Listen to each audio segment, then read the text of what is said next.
Visit todddoors.co.uk or one of our showrooms and our trained experts will help you choose from our huge range of quality doors. Everything from our Essentials range to our Deluxe Charles Todd range. Plus, with our price match guarantee, we won't be beaten on price. With over 40,000 doors in stock, you're sure to find a door as individual as you are at Todd Doors. Blocked nose, problems with breathing, feel like you're underwater? Reach for Vicks Sinex. Vicks Sinex starts unblocking the nose in minutes and lasts up to 12 hours. Vicks Sinex. We can't get enough cricket on BT Sport.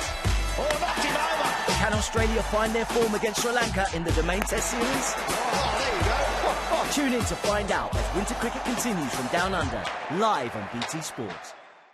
This year on BT Sport, in Europe, the big dogs are hungry. These girls have got game, and this old thing's been the real deal since 1878. The king is back, and Tyson wants world titles. He's got 7 of them. Over in Glasgow, Stevie has big plans. And these boys have rugby on the brain. Pep City are eyeing 2 in the bounce, and everyone else is chasing it. That's this year on BT Sport.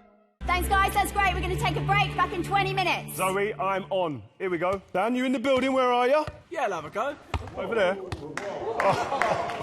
Oh. Unbelievable, Dan, my man. You see?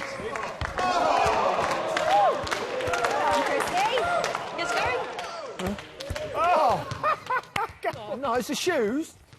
It's the shoes. I slipped. Powder? No, I'm fine, fine. Go on, practice your passing.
Good morning and welcome to coverage of the Big Bash on BT Sport. The Melbourne Stars are finding form at the right time with their international stars back in the ranks. They have recorded back-to-back wins against the Renegades and Strikers.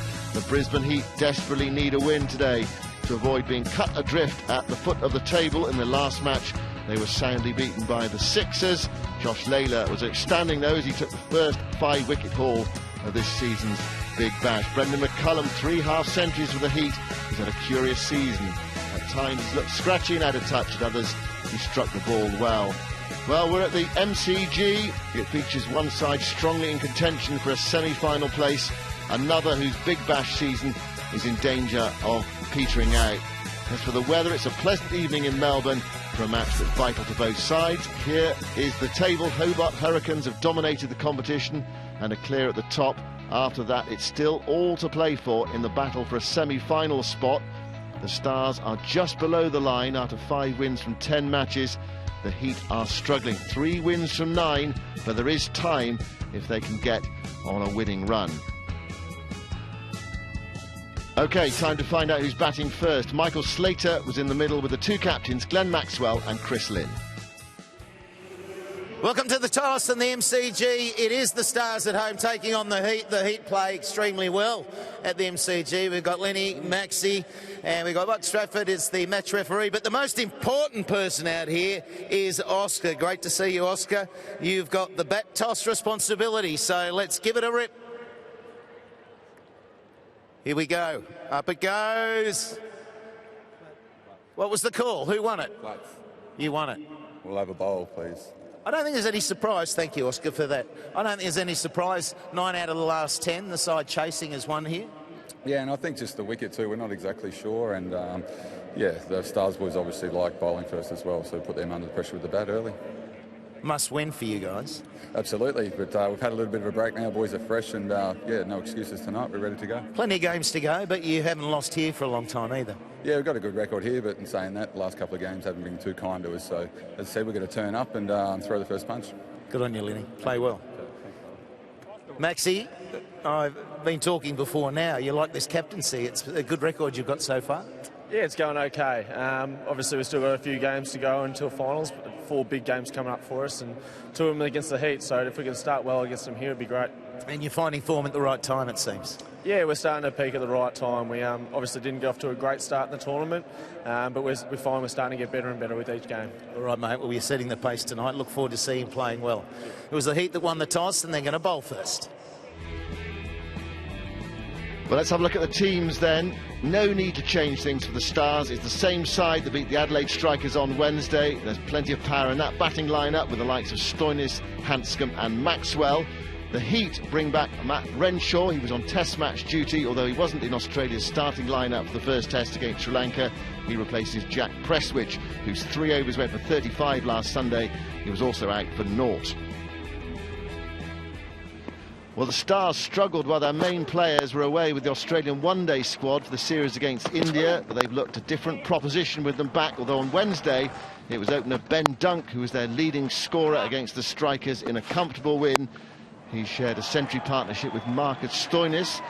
Dunk reached his second 50 of the season as the Stars posted 167 for 2 on a slow pitch in Mo.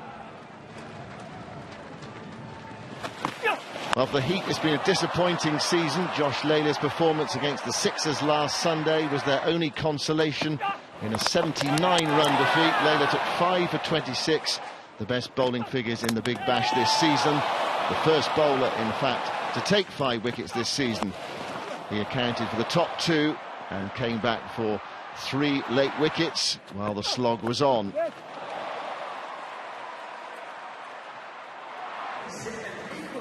So 5 wickets for Layla, looking for a repeat this evening in Melbourne. The Stars batting first, and we'll see them in action after this short break.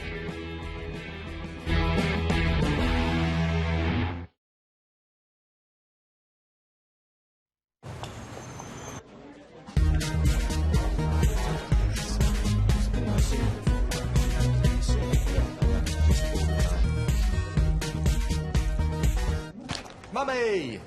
No. Free as a bird, far away.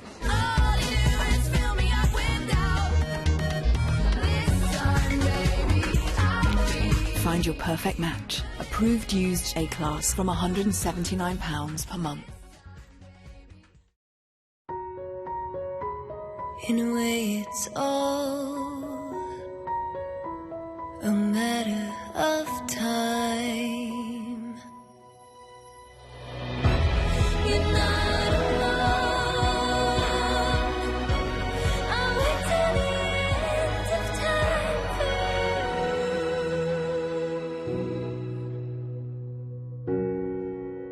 Lloyds Bank, by your side. Okay, now how do I get the photos to appear on my website? Simply use the mouse to place them, exactly where you like them. Everything you need for your online presence, including a personal consultant. 1&1 Ionos, the new brand for email, domains and websites. William Hill customers are enjoying bet boosts on their ACCAs. And now the boosts are even bigger. Choose the ACCAs that you want to boost and get better odds and more returns on your winners. Bet boosts are available every day, online and on mobile. All you need to do is create an ACCA with 3 or more selections, hit boost in your bet slip, and you're away. More control, more value, more to celebrate. William Hill. This is more. Everything you need for your online presence, including a personal consultant. 1&1 Ionos, the new brand for email, domains and websites. Are plastic bags better for the ocean than paper ones? Does social media help or harm democracy? Did the beginning of life on Earth depend on the moon? Would a world without employment work? Shouldn't we all ask why the world is the way it is? Why not try The Economist for free? Text questions to 78070 now. It's a brand new world, I got a brand new heart, and every day I get a brand new start. All my friends take good care of me. Wherever I go, they bring me home when I got no place to be. All my friends take good care of me. They give me high, they're on my side.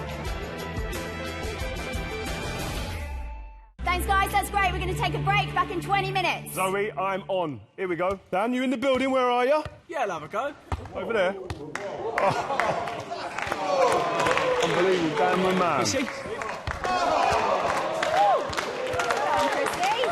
Yes, Gary? Oh! No, it's the shoes. It's the shoes. I slipped. Powder? No, I'm fine, fine. Go and practice your passing.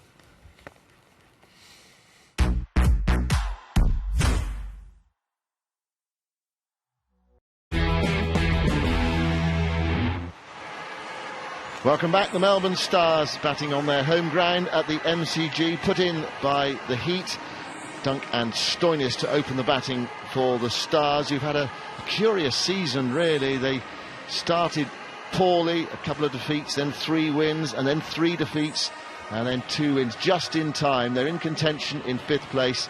As for the Brisbane Heat, they really need to win this game this evening in Melbourne to keep their hopes alive. It's not all over for them if they lose, but the games are running out. They've had a really up and down season under captain Chris Lynn, who's fired at times. They seem so reliant on McCullum and Lynn at the top of the order. If they don't fire for them, then they tend to struggle. Melbourne Stars, plenty of options in their batting lineup. Fascinating to see how this one goes. A heavy defeat for Brisbane Heat a week ago in Sydney. They need to turn that around pretty quickly tonight in Melbourne. OK, let's join our commentary team out at the MCG. Michael Slater, Ricky Ponting and Dirk Nannis.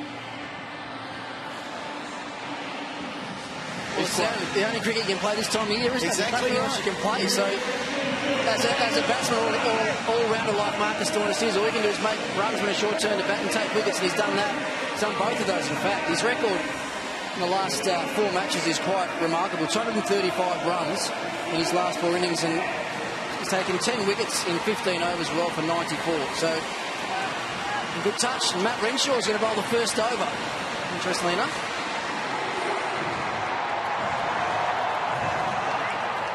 The Stars have got to turn things round. There is the stat in the last 10 games. I think it's 9 wins to the side chasing, Dirk. Could toss to win. Lynn has chosen to chase. Last 4 times he's won the toss. So we're starting with Renshaw, a little unusual. He's trying to slow things down from the outset. We see it quite regularly in this form of the game, of course, but pressure on, away we go. Get it, mate, get it. Good effort, but the Stars, they open the account. They're just trying to pinch an over here, aren't they, at the start of the power play? As we know, in this game, statistically, it's the easiest over in the innings to bowl. The first over.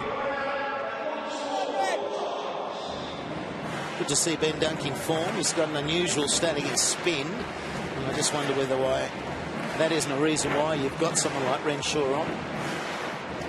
Yeah, he's struggled against the spinners so far this season. His overall strike rate against spin's only been 91. In the power play, it drops all the way down to just 51.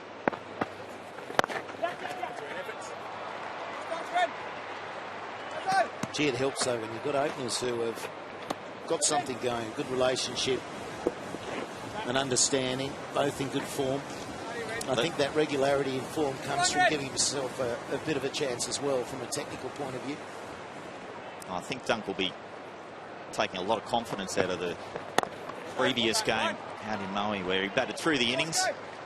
He started off his campaign in this big bash a little bit slowly, but to carry the bat and put on a total that would really, strikers had no chance of ever chasing that down. Where is Maui? Last time I went to Maui, it had bubbles in it. Hour and a half, 2 hours. Was that last night? No. Straight to the man. No, not last night, Rick. Nothing to celebrate. Well, Australia Day, of course. I was going to say, plenty to celebrate. When a different brand. Verve. Good running. We've got the bigger oval too, so there'll be a lot of twos. There'll be a lot of real urgency in that first one in the hope that they can come back for 2. Well run. There's been some big opening partnerships at the MCG this season. 52 and 67 game 1, 65 and 75 in game 2, and 95 and 5 in the only other game played here. So it's been a great place to bat, especially for the openers against the newer ball. It's come onto the bat nicely, generally through games at the MCG. The wicket just slow down a fraction when that ball gets a little bit older, a bit softer. A little bit of turn. It was nicely bowled to finish the over. Went for 5. So just a steady start there. 5, no real risk taken. 2 to Storners, 3 to Dunk, but looking very busy. Always a different batting philosophy, I think, when you're on these bigger ovals, particularly square. We're much aware of those men that are about 2/3 they can allow to be off the rope a little bit.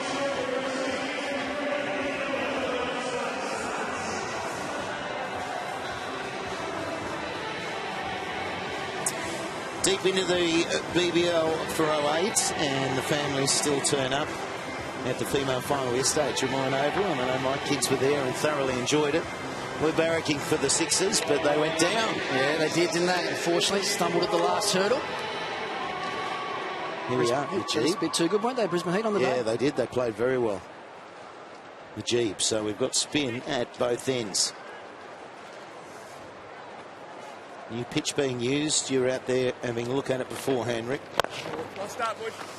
Yeah, well, Slats, it looked okay. It might just turn a little bit. I think it's a bit of a worry if Matt Renshaw's turning one with the brand new ball. Says it might just spin a little bit. But this guy is a really important player, I think, for the Brisbane Heat's chances, not only tonight, but for the rest of this tournament. He's been economical right the way through, but he probably hasn't had the impact on the games wicket-wise that the Brisbane Heat would have expected so far. We're talking about partnerships as well, opening partnerships, and you mentioned earlier, Slats, about Ben Dunk's struggled against spin, not only in the power play but right through the innings. And I think it's one of the reasons that Marcus Stoinis is actually opening the batting now with him, because Stoinis' record is quite opposite. Strikes at 191 against the spinners in the power play, and 143 overall. So if you have 2 guys that struggle against spin, then obviously every team just opens up with spin, and you get 3 or 4 overs under their belt before the opposition team knows about it. But a situation like this where you've got one very good hitter of spin and one not so good just puts a little bit more pressure back on the bowling captain to be courageous enough to bowl the spinners up front. And it probably allows Doug just to know he can nudge it around rather than try and be an enforcer, because Stoinis can play that role really well. Yeah, his stats show that. Absolutely. So it's pretty much Ben Dunk's job now, just to get off strike. Yeah. Get a single, don't face any dot balls, get Stoinis on strike for the majority of the power play against the spinners. It's backing away through to the keeper, so I will be interested to see how this wicket plays. It's been an unusual spell of weather. Matt Page is only new this year. He hasn't had to prepare a wicket after 40-degree heat. just gets back. Nearly stumbled out then, didn't he? Going upstairs to have a look. There was just a little bit of a stumble. It's been called wide, as it would have been, but then he's... Jimmy, have you got him, mate, or not? No, he's back. No problem. Thought I heard an appeal, though, out there, Jimmy. He just sort of starting to move out of his crease. I don't think so. Wood is going well. He's not shaping the ball. It's a bit of spin as well there. It is. Matty Renshaw's spinning one, so if he can spin one, I think Magician's spinning one. I just mentioned that, actually. Yeah, it's unbelievable. I've never seen him spin a ball in his bowling career, so it's good to see. He's sort of smile on his face, too. Well, I tell you what, he was sliding. We just saw the replay. It wasn't far away. Good keeping. Thanks for the chat. No worries. I'll tell you what that was, I reckon, Slats. And I've actually been out that way in a test match. You hear it hit the keeper's gloves, and it sounds like he's missed it. Like it makes a funny noise, and you actually start to take off for a bye. I did it in a test match in the West Indies. Played missed one down the leg side off Marlon Samuels. Didn't really hear it hit his gloves properly. Took off for a run, and it was in the middle of his gloves. Sure, I've seen Lehman do that as well. Just charged off. Keep at it. Yep. Thank you. Nice spin, Mudge. It's a little bit slow off the pitch as well there. So you were saying, Durkee, about you're interested to see how this wicket's going to play? Yeah, it's unusual spell of weather, 43 degrees. How much water do you put into the wicket? There's a few cracks out there, but I think it almost looks like a normal MCG wicket, but will behave that way. Oh, just falls short. So there you go, Dunk. 3 from 7, just struggling a little bit there. No wicket for 9.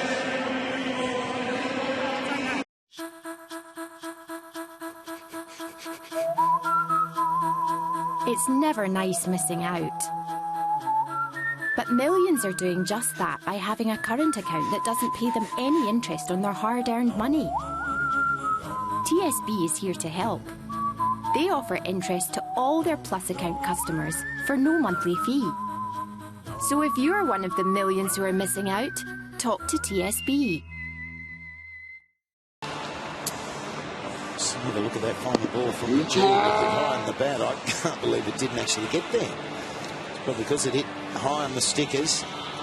The G might have thought, well, a dive could have been in. Now Layla, who's been bowling nicely of late. He's been a really big improver, I think, for the Brisbane Heat this season.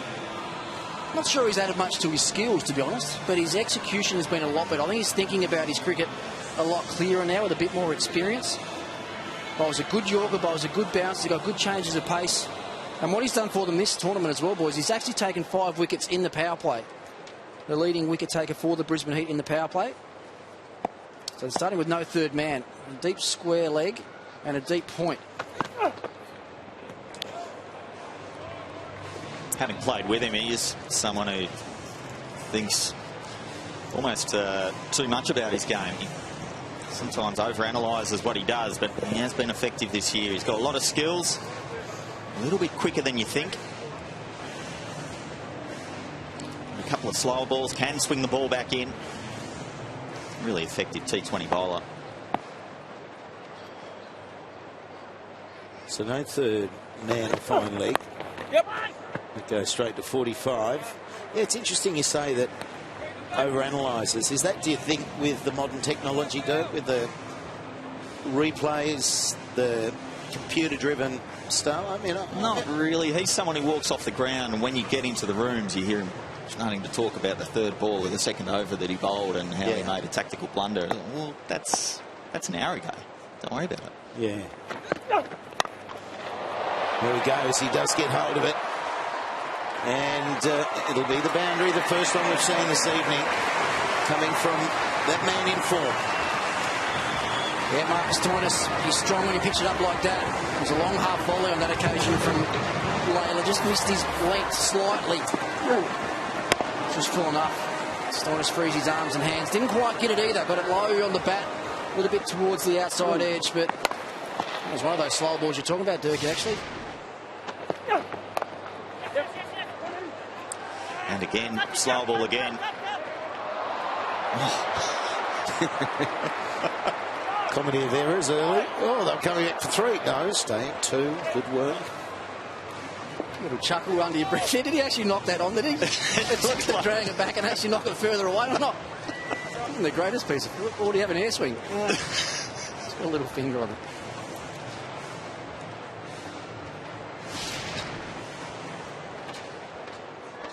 Just taking his time here, Stoinis, just to see if there's a field change. I think we'll see lots of slow balls tonight from the Brisbane Heat bowlers. Lots of cutters into the wicket. Challenge the Stars batsman to play off the back foot. Yep. I think already we've noticed that the ball really is slowing up too. It's not going to be as true as you think it's going to be. It always looks flat here. I think the Brisbane Heat bowlers will bowl well here because of dimensions of this ground are very similar to what they bowl in at the Gabba. Obviously the wicket's probably not quite as quick and bouncy, but still very similar sorts of philosophies. Don't pitch the ball up too much.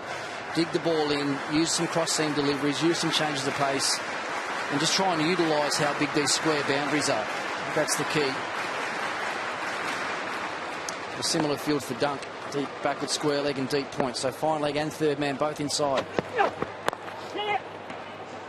running. Everyone's set back fairly deep in the ring. Finishes the third. And 8 from it. No wicket for 17.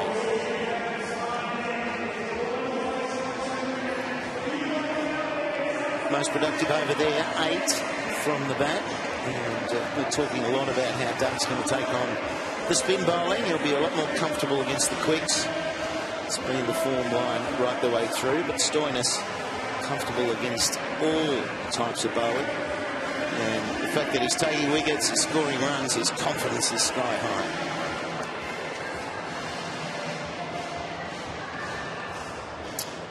The Jeep's going to continue.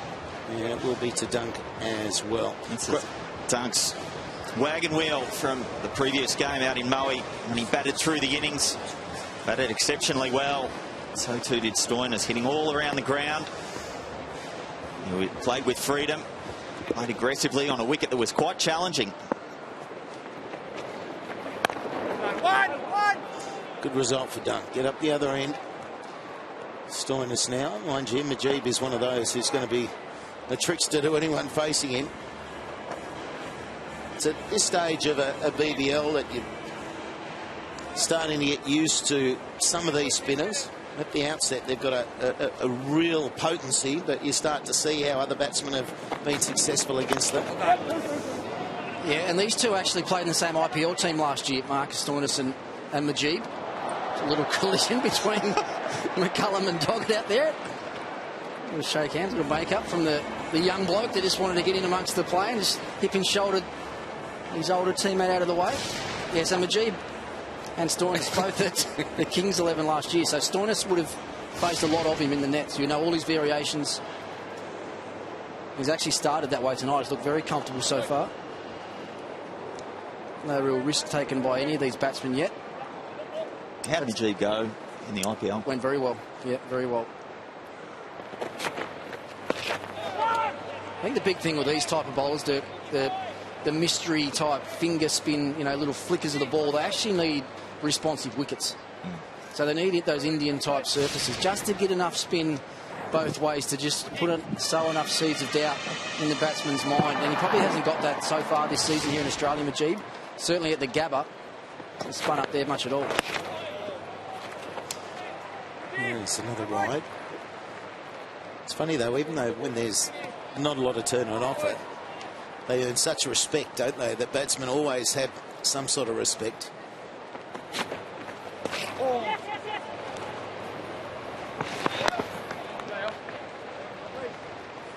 Another one down the leg side, so his radar just a lot wrong at this stage. Yeah, I've done a few of the Brisbane Heat games this year, and I think that's where he has made most of his errors this year. It's been his lines just been too straight to the right hand. Most of his balls that you're seeing bowl actually spin back into the right hander, but he's been starting him on sort of middle stump line. Shot, powerful, well fielded as well. Good work in the ring.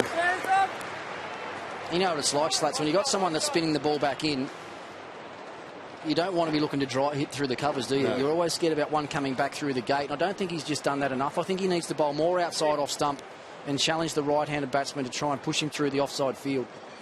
Gets a little bit straight and gets work to square leg him a wicket too easily. Catch! Forceful off the back foot. And that's something you can do when you know there's not a lot of turn. Just sort of hit hard through the line. End of the fourth, no wicket for 25. I've brought good grilling to Great Britain because a tasty footy match is like a juicy burger. There's two halves, buns, your star striker, patty, red cards, ketchup, yellow cards, mustard, corners, cheese. And to top it all off, a little bet. I'm going each way for a draw. Don't bet silly, bet savvy. The new Build Your Bet has thousands of combinations to choose from. So why request a bet when you can easily build your own and get your price instantly? The smart money's on Coral. Brisbane Heat are in action today, but the Brisbane Heat women's team are still celebrating after their extraordinary performance yesterday. Third versus first, Sixers looking for 3 in a row, the Heat in their first final, and on the back of a gutsy performance by Beth Mooney, the Brisbane Heat are the WBBL 04 champions. Todd now into the attack, so things being changed up. Chris Lynn is manoeuvring his bowlers. A bad thing to do if you feel that there's some sort of rhythm being made in this opening combination with the bat. 25 is a nice handy start once again.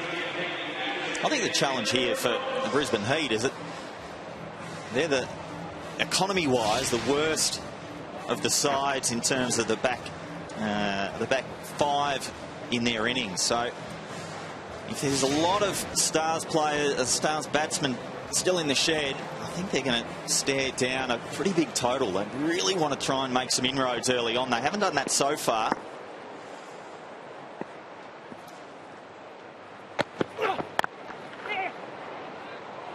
It's got to hit it. There's good movement out there in the cover. They went straight away. It was Favola in the dugout. Yeah, I saw him actually bowling a few in the warm-ups out there today as well. He's charging off the long run. He bowled about 3 balls, looked around and said, geez, his bowling stuff's hard work, isn't it? Yeah, absolutely, trying to do it for your whole life. Too big to bowl fast. Well, yeah, interesting point you make there, Dirk, about the Brisbane Heat, how they struggle in the back end. I reckon that's because they just don't take wickets up front. I'm going through the stats here. They've only taken 45 wickets in the tournament so far, and the Sydney Sixers have taken 68. So pretty much every game going into the power play, a lot of teams are only 2 or 3 wickets down. So they're bowling to set batsmen and more than often top order batsmen as well. So Sean Abbott's taken 16 wickets. Tom Curran's taken 15 wickets, and Stephen O'Keefe's taken 16 wickets. You look through their leading wicket takers, the Brisbane Heat. Josh Layla's taken 10, Majib's taken 8, and Ben Cutting's taken 7, and Doggett's taken 8. So they just haven't, as you say, made enough inroads early with the new ball. Well, you'd be disappointed in the wicket return of Majib. You would expect him to be high up there, but like you say, if the ball's not spinning, he's not as effective. He switched away and worked away nicely, so that's money for Jam, particularly when you're bowling with Stoinis. Let's go out to Chris Lynn and talk about that, Lenny. We've just been talking about the last 5 overs when you're in the field, and that bowling economy rate needs to improve. Yeah, I think so. We've been extremely good through the middle, but yeah, just at the death, I think we've just got to keep trying to take wickets. It's a massive difference when you're bowling at, 7, 8, 9 compared to 3, 4, 5, 6 at the death. So we haven't been able to take those early wickets, which puts us under more pressure at the death. We haven't got off to too bad a start here, but they played quite conservative. And what's your read on the wicket so far? talking to Jimmy Pearson, a little bit of spin. So I think once we get out of the power play, we've got the likes of obviously Najib, a couple more, Swepo, and I think Reynolds will bowl a couple tonight. So we'll see how we go, but probably a little bit lower than normal than what I played here. I don't know, you tell me. What's going on up there? Well, Matty Renshaw did turn one, so it must be spinning. Oh, dearie me. I won't tell him that. Well, I was saying a bit earlier, Linny. Yep. You'd have pretty similar plans when you're coming here to bowl at the MCG as they do at the Gabba? Yeah, I think so. Obviously, probably just try to get them to hit more square. As you know, there's a bit of a breeze towards a straight boundary here, so we can get these boys hit the ball a mile, but if you can give yourself the best advantage by getting them to hit to the squarer boundaries, the deeper pockets, you give yourself the best chance. But it's you've got to still be proactive with how you bowl, because if it just sits up for you, as I said, these boys hit it so far, it doesn't matter how big your boundaries are. Good on you, Lenny. Thank you. It's swing and a miss, gets away with it. End of the 5th. One more in the power play to go. No wicket for 32.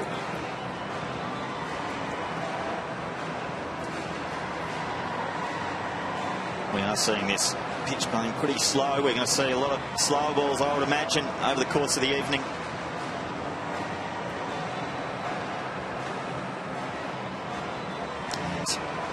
And will the spin of Najib be able to take a few wickets? It's about the time that he has to really, if they're going to have any ability to make the final, he needs to take a bag. So batting we come. We've got Peter Hanson. Great to see him. 3 games back, 114 runs at 170 strike rate. So good to see him. Glenn Maxwell at 4. Nick Maddinson. Be nice to see him get some runs. It would be good. He's struggled a little bit, hasn't he, since he's come back from that wrist operation, a surgery that he had, a broken wrist. Be great to see him back in the runs. Very exciting player. Already we're seeing Layla taking a lot of pace off the ball. Bowled 3 slower balls in his first over. Second over, already a slower ball, first ball. I think that's going to be the order of the evening. Going to be a challenge to try and hit that pace over the top of the in-close fielders. Yeah, he generally bowls them back at the length as well, doesn't he? Bowls them into the wicket. You can see Stoinis was totally deceived with that one, trying to work it or play it hard off the back foot. With this field set like it is as well, I think if you're a batsman, you'd be trying to get as close to the pitch of those slow balls as you could. Maybe use your feet, try and get close to it and pop him back down the ground.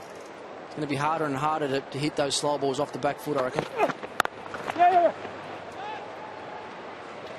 Watching the Scorchers Thunder game the other night, very, very few times I've ever seen that slower balls into the wicket can be hit over cover like they were. It was an extraordinary game of cricket. Alan Ferguson, Sean Marsh just hitting them everywhere, those slower balls. But here it will be a lot more difficult. I don't think you've got the pace in the wicket to be able to do that.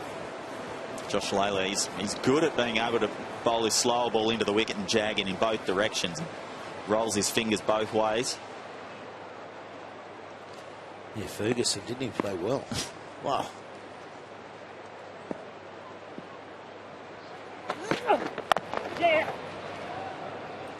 Yeah, that was some sort of knock from Fergie. He was actually on the brink of doing that the game before as well, actually. Spotless. He played really well, got himself to about 52. Looked like he had the game sort of under control for the Thunder, and then a really good catch at long on. Actually, Dan Christian took a really good catch on the boundary at long on.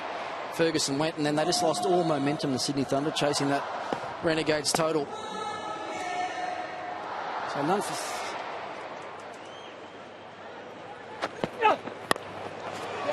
Oh, it's nicely forced, isn't it?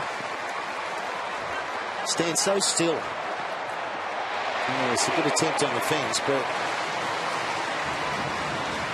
it's a good start to Stoinis. But Ferguson just wondered at the start of the season whether he was going to find form early, but he's found it now. And all those years of experience, he's turning himself into this dynamic T20 batsman with consistency. Yeah, it was such a shame for him when he made his international debut. He played probably had a run of 15 or 20 maybe one-day internationals for Australia. Did his knee in a Champions Trophy in South Africa. He would have played a lot more one-day cricket for Australia, no doubt about that. Here he goes again. That's another boundary, back to back. The Stoinis show is on. That's the type of shot that as a bowler, you bowl your odd fastball and it gets hit as powerfully as this to the boundary. You shy away from it in future. Stoinis going very deep in the crease. This ball 135k an hour, and Marcus Stoinis in such good form. He could hit that anywhere. I think what we're noticing, though, is he's very quickly assessed what's going on out there. You know, the pitch, I don't know it's as true as it sometimes seems on TV, but the slower balls are holding up, but he's very quickly assessed what's going on. And when you're riding the confidence that he's got at the moment, batting just feels so much easier. Oh, gets away with that one. So, end of the power play. It's a good one. No wicket for 42. Dreaming of a new kitchen? At Wickes, we take care of everything for you, from expert design to an installation service you can trust. And there's a great price, with 50% off all showroom kitchen units when you buy 5 or more. Plus, up to 4 years interest-free credit. Book your free design appointment at wickes.co.uk. Engaging conversations and a shot at finding the one. That's why I'm on Elite Singles. EliteSingles.co.uk for single professionals. Good on you, Mum.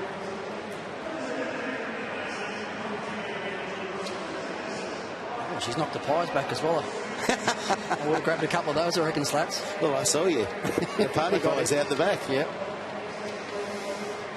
Into the power play, that's what that signifies. Came in just in time, didn't they? Just before our production meeting. It's a little bit hot though, weren't they, still? Sausage rolls, pies. So he's true to his word. Chris Linney has gone back to Matt Renshaw. He said once the power play was done that we'd probably get straight into the spinners and see a bit more spin bowling. They've got Swepson up their sleeve still. Majib's still got 2 to bowl.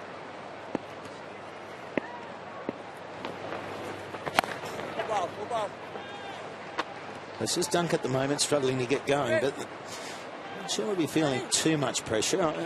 This form of the game, you always want to have that strike rate up. 90 at this stage if you're struggling. It's at 56, but Stoinis 30 of 21 is probably just relieving that pressure, knowing that if he has 1 or 2 good overs, Dunk, then he's back in the game.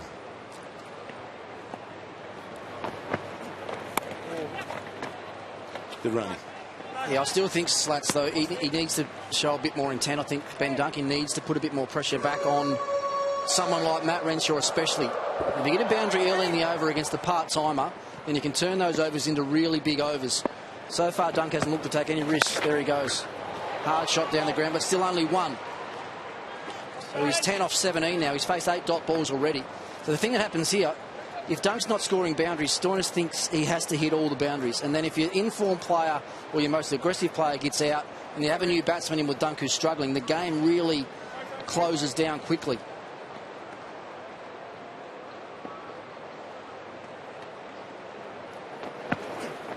Well done, man. Well done. Off job, ready.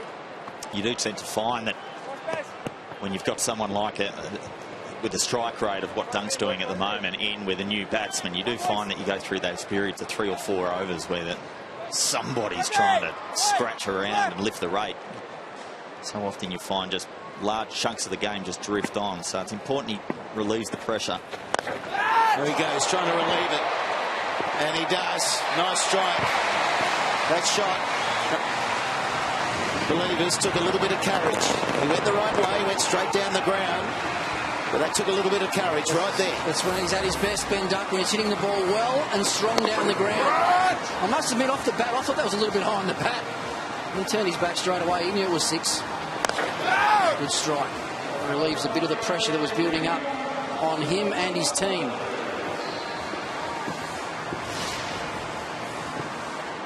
Stoinis has probably taken a big, deep breath. Relief. I reckon Dunky might have as well. Thank you. I reckon Dunky's taken a couple of deep breaths. Brings up his first boundary, and it's a maximum. So just the 1 ball left in the over. There's 10 runs from it. Will he try and go again? Oh, he shelled that too, straight to the man. Either side, that was 4. Into the 7th now. 50 comes up, no wicket for 52.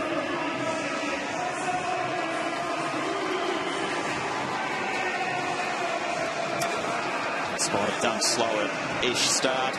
It's been a good start overall for the Melbourne Stars, thanks to Stoinis. He's been effective. He's been able to hit the ball to the boundary. I think they'd be very happy having lost the toss and been inserted.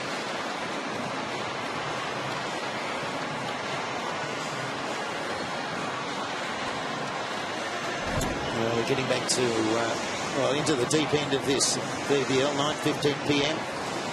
It's Eastern Standard Time. The Scorchers will take on the Renegades. The Renegades have really improved in their last 5 or 6 games. And that'll be live from Perth Stadium. We look forward to it. All sides have got about, well, from 4 to 5 games to go. It's the longest BBL we've had. And Swepson comes in the attack.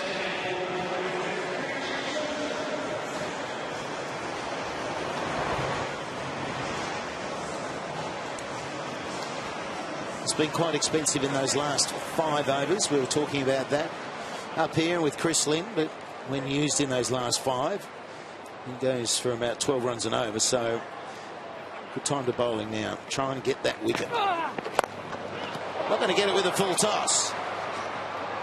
Oh! Baz, what's going on down there? You don't see him misfield too many, Brendan McCullum. Still gets around the field exceptionally well.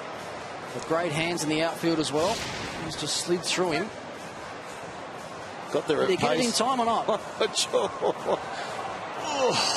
dear, oh dear. There's just a little bit of thread of rope on that, I think. Yeah. I don't know. I reckon there. Do the hairs of the rope count? Oh, just a little bit of a hair. It had a bit of spin rolling it into it. Probably need a different angle, aren't we? Yeah, it's a hard angle. We'll give it to you. Brendan, we'll give it to you. Good effort. He's always in the hot seat down there, though. Yeah, mid on, mid off. He's always done that. Such is the quality of his fielding. He never misses too many. Still moves remarkably well. He does.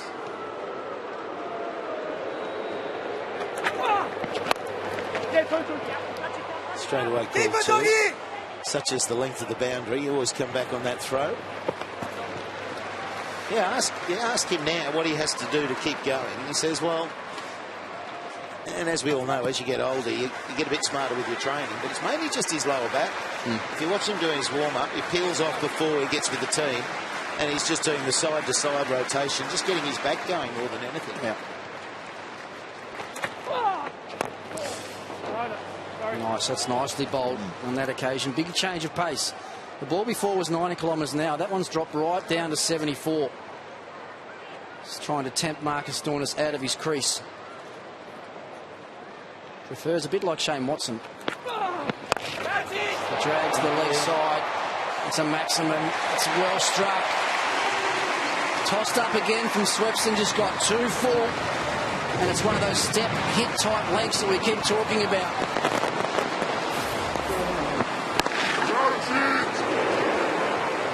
Good courage, isn't it? Long boundary, man out there. And generally hitting across the spin from the leg spinner as well.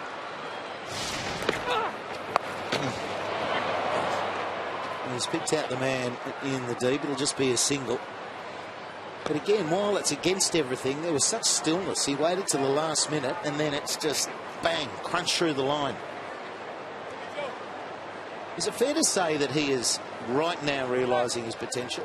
Do you think he'd realise his potential in the years leading up to this? Hasn't had as much opportunity either. This is where he needs to bat, I believe. Just short. Chris Lynn was the man there. So big over, 11 from it. 12 to go. It's no wicket for 63.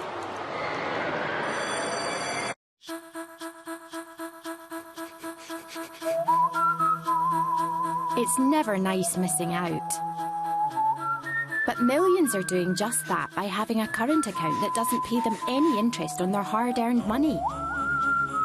TSB is here to help. They offer interest to all their Plus account customers for no monthly fee. So if you're one of the millions who are missing out, talk to TSB. And the crowd. They're enjoying the home side batting at the moment. Chris Lynn, I don't think he's enjoying it. Got to try and get this breakthrough, mate. Gee, of course I'm enjoying it.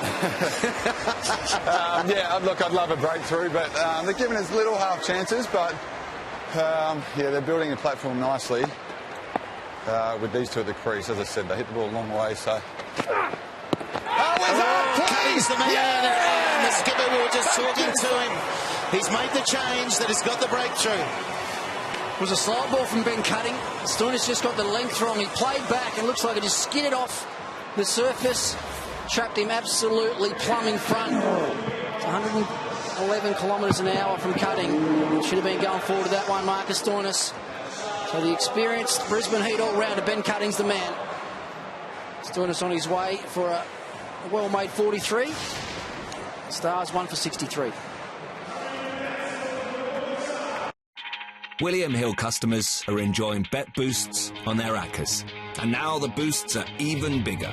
Choose the ACCAs that you want to boost and get better odds and more returns on your winners. Bet boosts are available every day, online and on mobile. All you need to do is create an ACCA with 3 or more selections, hit boost in your bet slip, and you're away. More control, more value, more to celebrate. William Hill. This is more.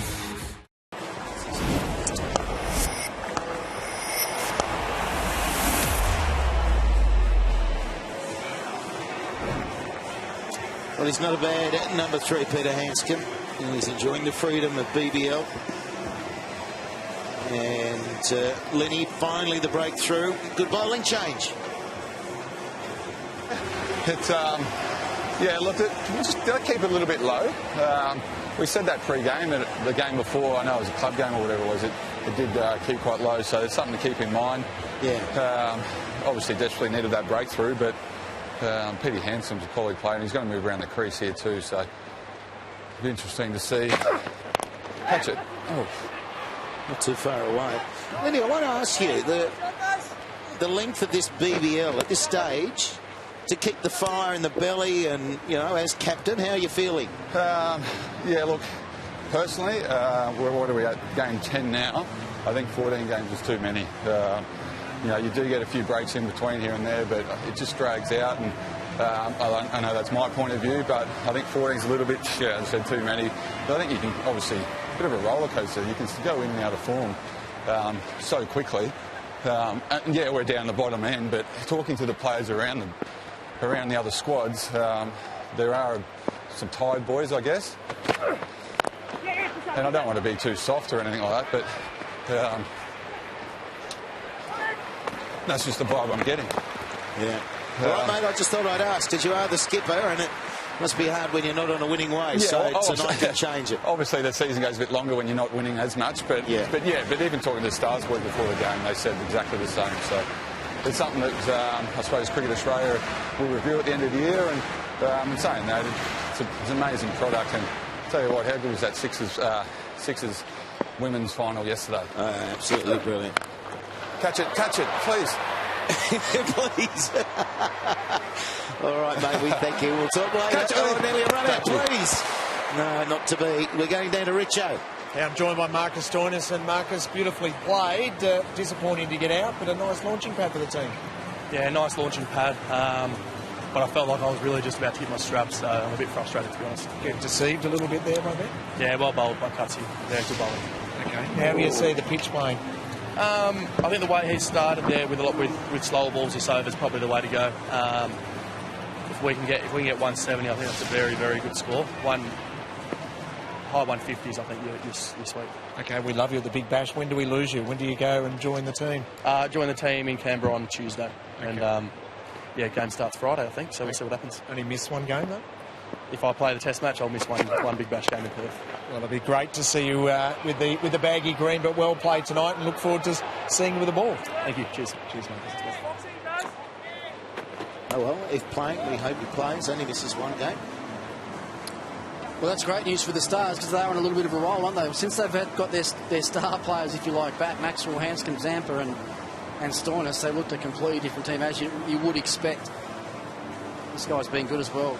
Made a brilliant 70 off 35 balls in his first game. against the Sydney Sixers. Was sent in ahead of Glenn Maxwell with only a few overs remaining in Moe. 36 off 22 there. Good bouncer from Cutting. He's got away with it as well. It's the end of the 9th over, 1 for 69.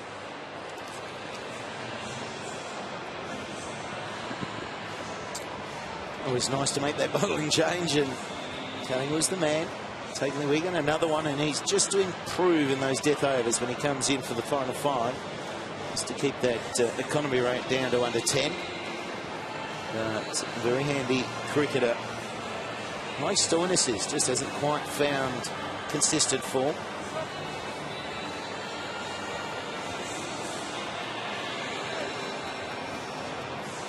The men to come. And Maxwell, Manson, and around to Dwayne Bravo.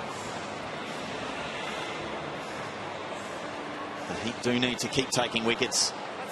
Stars have got off to a good start, but the wicket in the previous over is going to help. Swepson again. To try and pull things back. That first over going for 11. Certainly not what you want. He's a fine leg spinner when he's on song. He's just a little bit out of it today in that first over. Plenty of time to come back. Or a little bit of time in 4 overs. Yeah, but if you bowl 2 bad ones up front, there's every chance you don't get your 4, isn't there? So put himself under pressure in that first over, as you say, going for 11. He needs to have a bit more of an impact on the game with this over here. Hanscom will be busy, look to use his feet.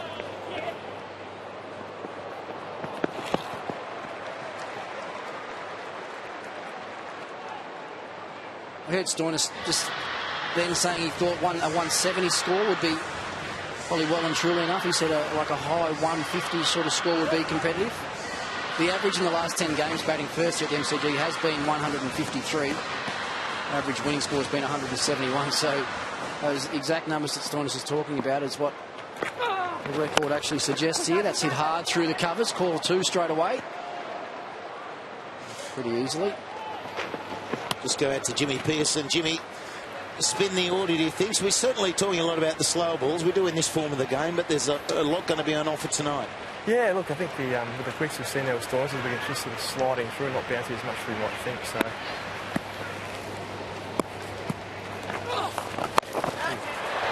He's picked him out. He has picked him out. Straight down his throat. So Swepson, he drags one down. It wasn't the best ball you bowl. Doesn't always have to be. Well, he could have hit this anywhere. Drag down. He's picked out the man. As easy as you like, catching the deep. Straight to square leg. Don't struggle to get going. Tries to shuffle the scoreboard on, being the set batsman. And he too has to go. 2 quick wickets. It's 2 for 73.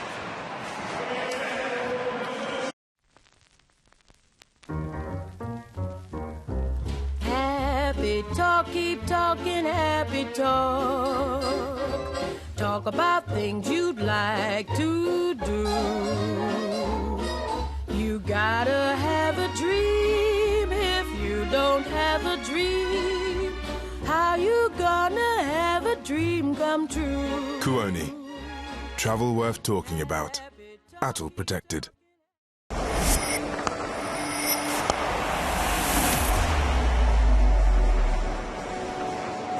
Always fun when Glenn Maxwell comes to the crease.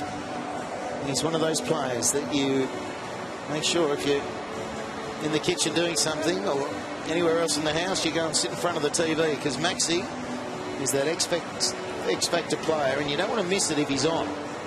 Because I've got to say, every time I've seen him out there and before the toss today, full of smiles. It looks like he's really enjoying himself.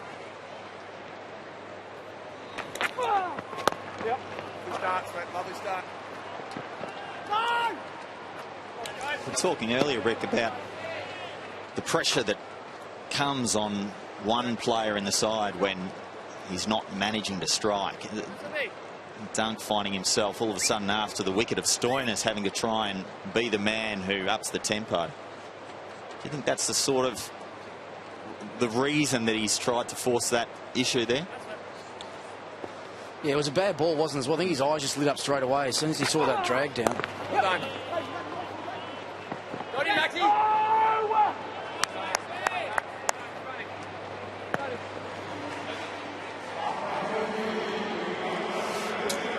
And I think the other thing is, as well, Dirk, it's not just, especially here at the MCG, it's not all about boundaries. It's probably the hardest ground in Australia to actually hit a lot of boundaries on. More important here to be running your twos. Limit the dot balls, run really well between the wickets. I think you see the teams that bat best here are the ones that don't get too boundary conscious through the middle part of the innings, run really well and try and keep wickets in hand and then capitalise late. So even though Duncan slipped behind a little bit there and he was feeling the pressure of finding the fence, he can just pick up 2 or 3 twos and over as well. As we know, that's as good as a couple of boundaries. Loving the bucket heads out there. We see them everywhere we go, don't we? The kids. Got a fairy out there too. Melbourne Stars kid fairy. We've got a star fairy.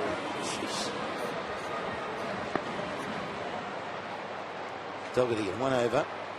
Went for 7. Oh, spin. Smashed. 1 bounce to the man just behind square in the deep. Can't see it, says Pearson. So the sun is coming through a little crack just under the big scoreboard there. There's not much of a crack there, but it was right in the middle of it. I'll tell you what, that wasn't a bad ball either from Doggett. Just back of the lengths, just above stump height. Peter Hanscom launched into it. Front foot pull shot, wasn't it? As a bowler here, you're very conscious at the MCG of bowling like we just discussed before, that step hit length. Really conscious of trying not to get hit straight down the ground. It's quick and short. Maxwell backing away. He just thought that was a genuine wicket. He's obviously heard something that no one else on the ground's heard. It's quite often the case with fast bowlers, Dirk.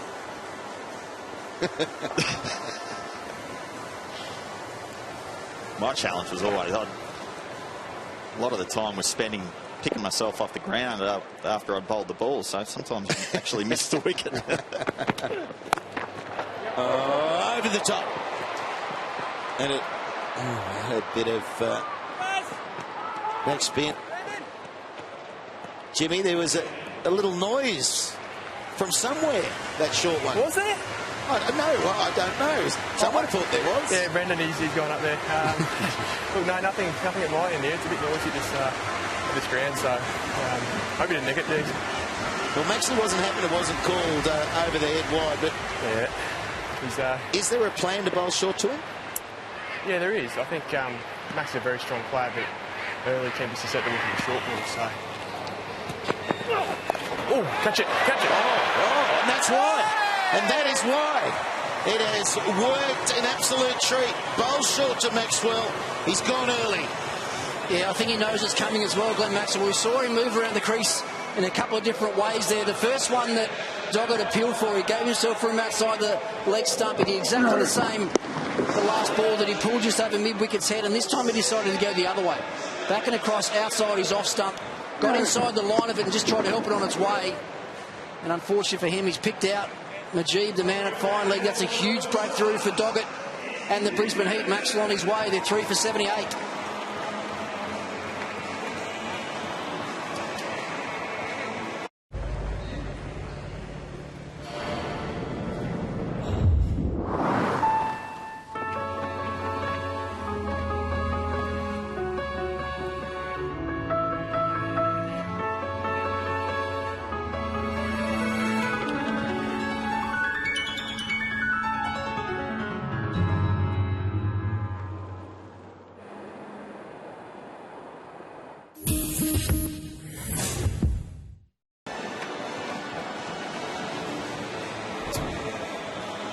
So Nick Maddinson,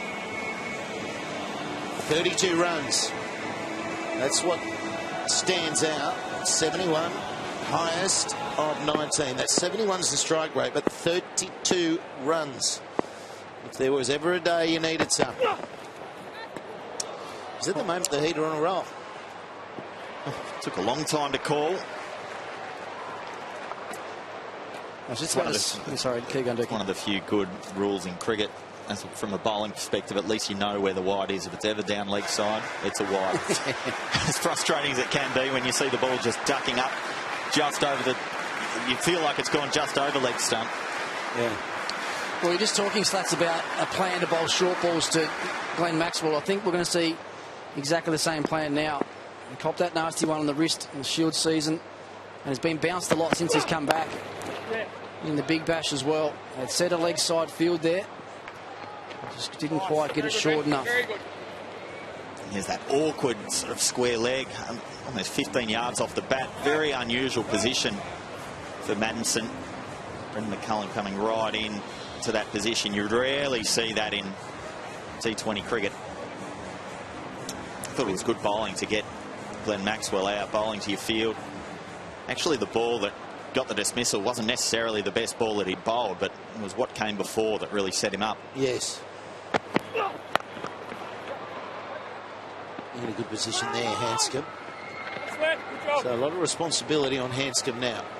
9 overs remaining. It's 3 for 81.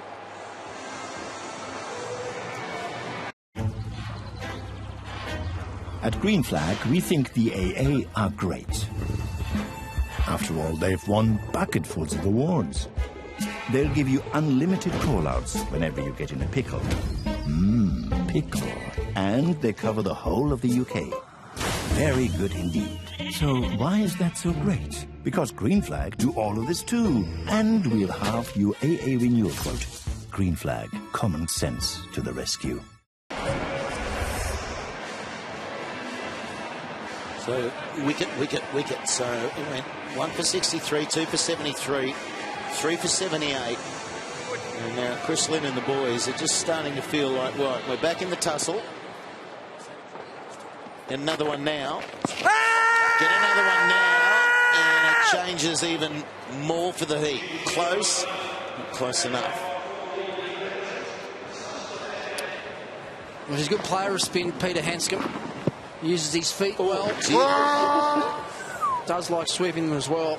That was close. Might have just been turning down leg. It's very close. Bowling. With Mujeeb, Rick, is he the type of bowler you think that's when he bursts onto the scene and you don't know what he bowls? This one just seeming to go maybe a fraction too much. Is he the type of bowler that 1 or 2 seasons in, people have worked out his tricks and how to play him, and it becomes much more of a challenge? Yeah, I think that's spot on, Durkee.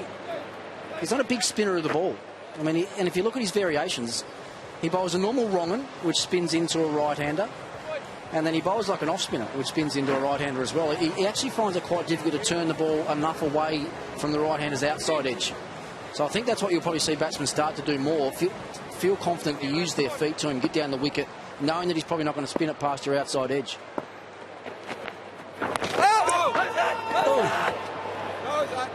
Sound like he hit the stumps, that. Maddinson, he's been an interesting player right from the outset of his career. He's shown signs of brilliance. He'll go out there and just peel off an 80. He's not prolific with hundreds, but he'll go out there and he'll just cane a 50 and then get out. And then he goes through these trots. It's obviously something mentally. He goes down and struggles to get out of it. Yeah, I'm not sure he's picking Mujeeb that well just yet either. He's the one who tried to spin back in. Come back, Pete. Well, that's about the worst throw I've seen. Mitchell Swepson, who's a pretty good fielder, picked it up, mustn't have got the ball clean in his hand, tried to throw to the bowlers and missed him by 40 metres. End of the 12th over, 3 for 84.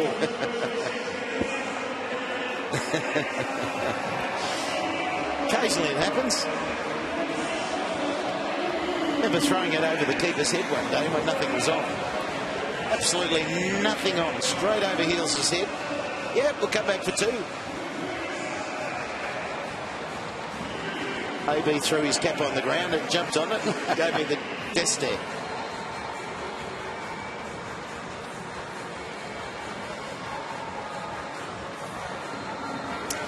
Well, here it is here. Mitchell Swepson. Look at this for a throw. Where on earth is that gone? Oh, well, it happens at the top level, doesn't it? Normally you throw it hard enough, it crashes into the fence as well. It wouldn't even make the fence. Extraordinary throw. All right, well, we've just got Chris Lynn running over to have a chat with the bowler. We'll have a listen to if it's all right. What do you say, Lenny? Well, with that field, it looks as if we're going to bowl short of it. You can still bowl hard length top of off. if he wants to go straight down the ground, then he's going to do that, and thank you. Oh, thank you. Thank you very much. It seems that every time we go outside, whether it's to Jimmy or Chris, they're taking a wicket. So he's just going to keep that mic open, I think. Fantastic piece of bowling. I think this is something that isn't utilised more in the modern game, that double bluff where you set a field, plan to bowl to it, but then you just maintain whatever you would normally do. It's a big challenge here to try and hit the ball straight down the ground. On a slow surface, it's brought about a wicket. Stars now in trouble, 4 for 84. Look, it's me. Giving out my credit card details.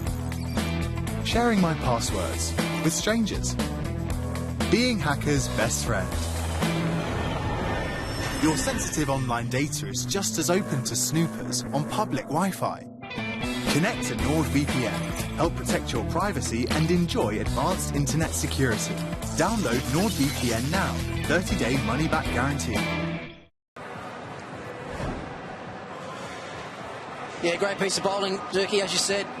Set the field to bowl back of a length. Keep the mid on, mid off up. Make the batsman try and come down the wicket and hit your hard back down the ground.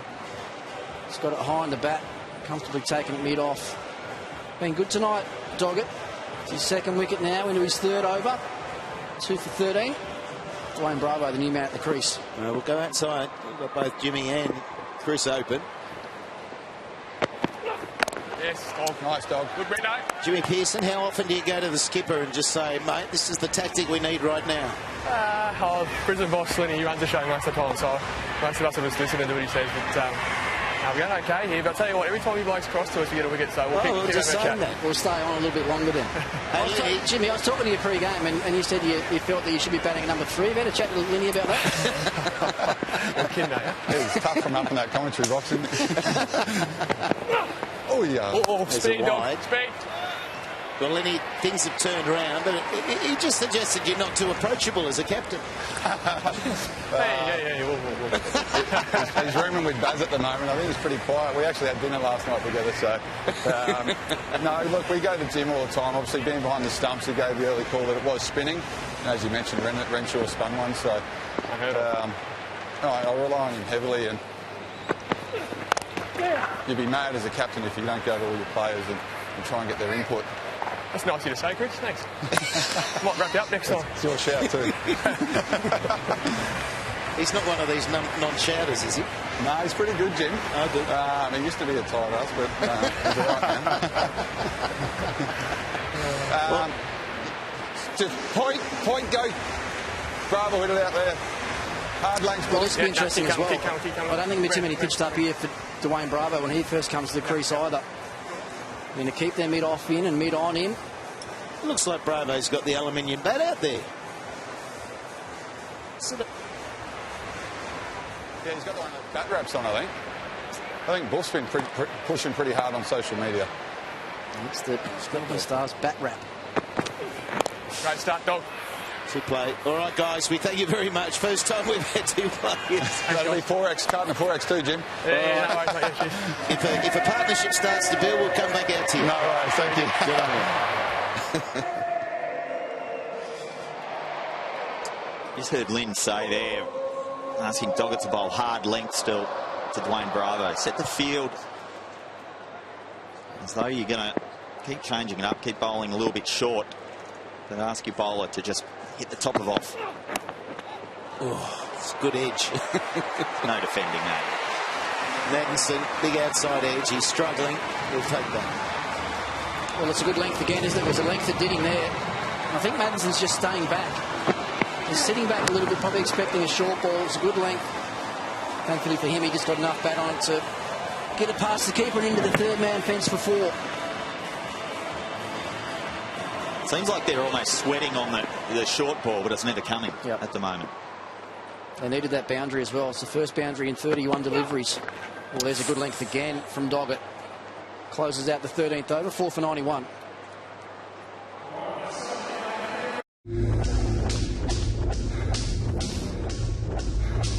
What you put out into the world is what you get back.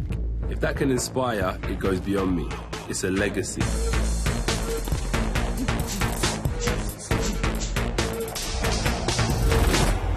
a legacy I want to make for my son, creating opportunities for my family every time I step in the gym. I'm always on the journey to the best me. To attack, Stoinis was outstanding, 43. Dunk, 24, never really got going. And then Hanscom and Maxwell go cheaply. Good bowling plans to Maxwell. Yeah, they're two massive breakthroughs. Dogger got them both, didn't he? Maxwell with the third straight short ball at him. He held out to fine leg, and then, like you're saying, Durkee, that hard length. He had a hard length to Hanscom.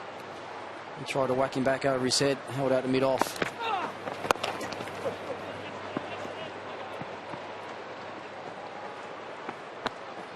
It's actually a stage in the game now that Mitchell Swepson could be a bit more courageous. Take the pace right off the ball, toss it up a little bit. They're in the driver's seat. Because right now the Stars know they can't afford to lose another wicket right here.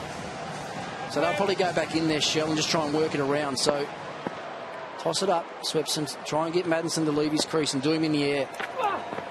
Too short. It's a miss hit. No thought of two. Quite often you'll get two. It was just straight to the man. Good work in the deep. I don't mind that as an idea. Dwayne Bravo is the type of player that he's going to try and play that type of shot. If you toss it up, he will take the bait. I've seen him play here quite a lot. He does tend to try and target that straight boundary. It's close. That's real close, but not out. Yeah, do you reckon he's going to do it right from the first ball, though? No, but I like it as an idea. Yeah. Try and ask him to do it. Yeah, exactly, yeah.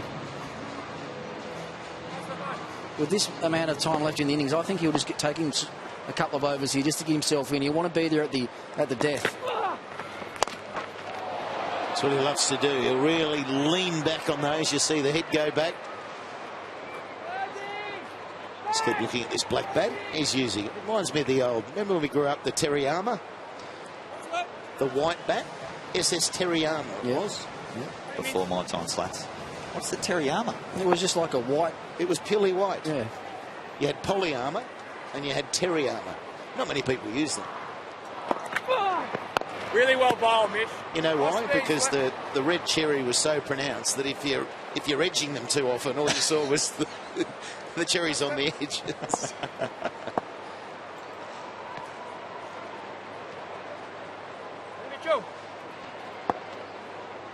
Last ball of his over here. Will he toss it up? He's pushed it through. Good job. That's the one. Only 5 from the over. There's 6 to go. It's going to be exciting, these final 6. 4 for 96. It's going to be interesting to see how the Heat really go in this final few. It's been quite difficult to get the quicks away. Probably would have thought the spinners were going to be a little bit more effective, but Brooks have been taking the wickets. It's been so effective.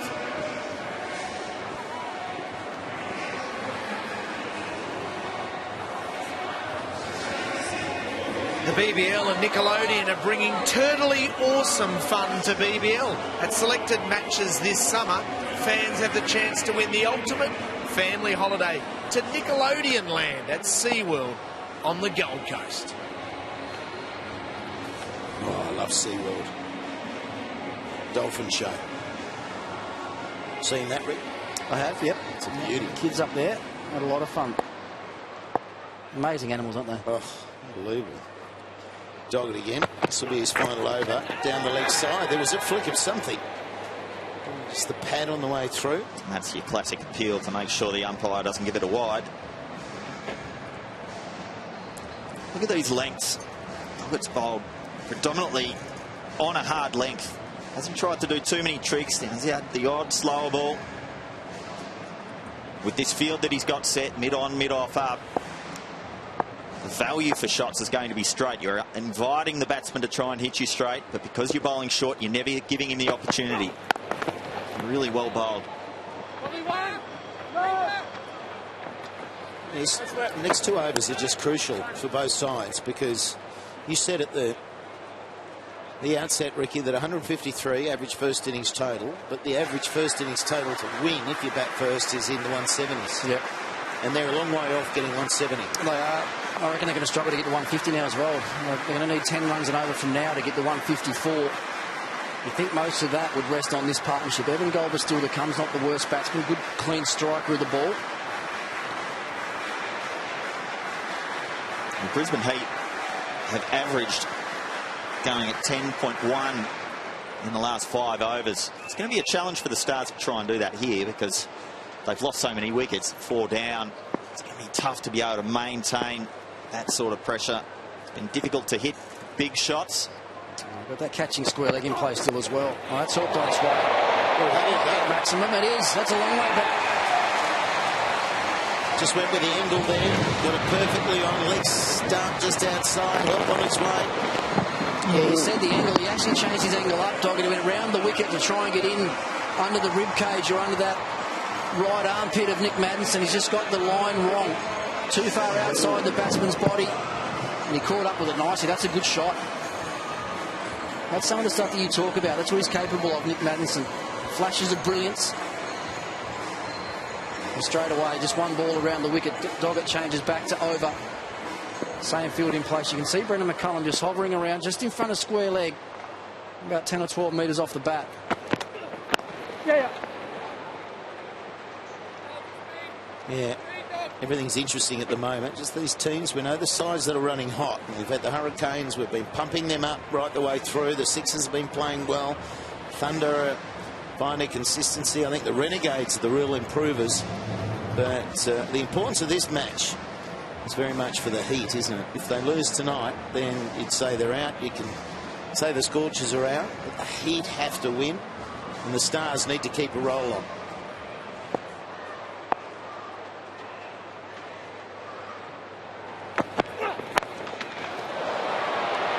Quite get hold of it, but we've both been up. There was an element of safety in the shot. He just got enough of it. That's one of the few balls that Doggett's pitched up. He's seen the ball go straight back up over his head. That's really the challenge here at the MCG. So many sixes get hit straight down the ground. You really don't want to give batsmen that opportunity. So often you see on the large square boundaries, batsmen getting caught in the deep. Why we're seeing so many short balls. I think the Heat have been pretty well disciplined in the way they've gone about. Good bowling. Really good finish to the over. Did go for 10 though. Now we've got those final 5. How will they bowl? 4 for 106. Are plastic bags better for the ocean than paper ones? Does social media help or harm democracy? Did the beginning of life on Earth depend on the moon?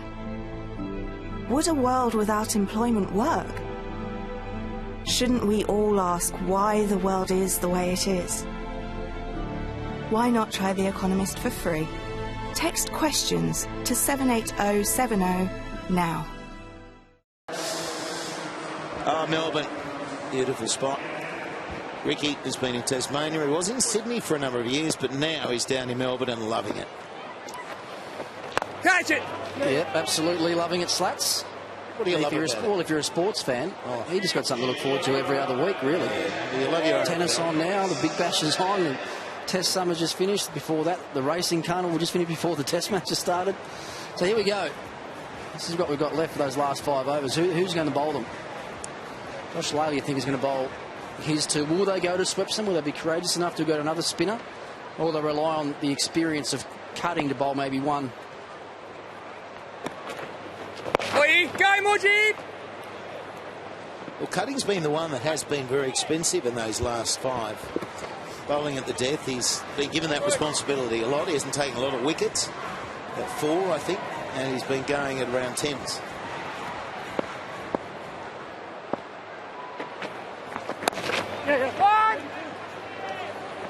But they've got some good early wickets. They take one now, and it gets a whole lot easier for this last 4.3 overs of bowling. Cutting does change his speed quite well. What he doesn't do necessarily is have his slower ball turn, so he doesn't really get a lot of sideways movement off his slower balls.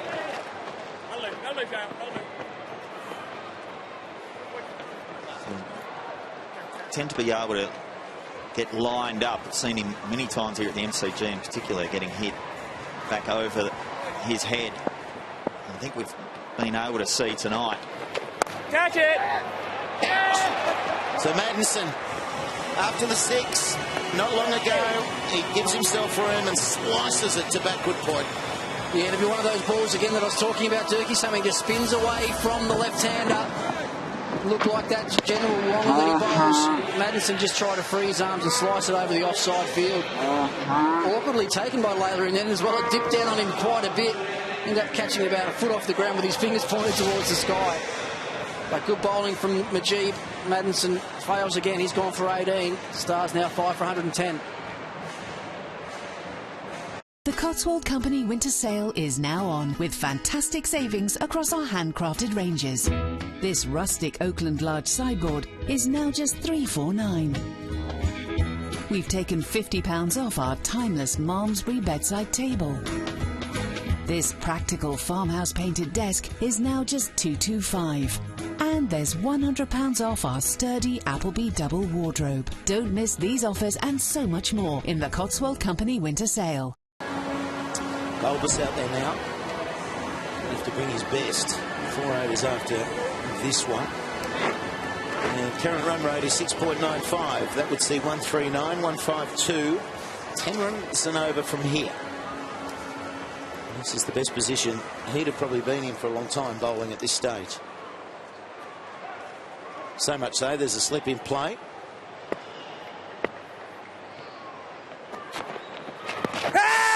Big shout. A couple of shouts, all turned down. End of the 16th. 4 to go, 5 for 110.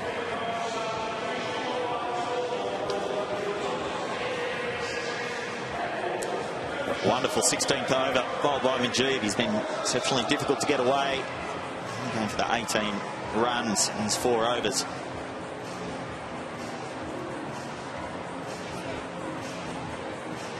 Such a challenge when somebody can challenge both sides of the bat.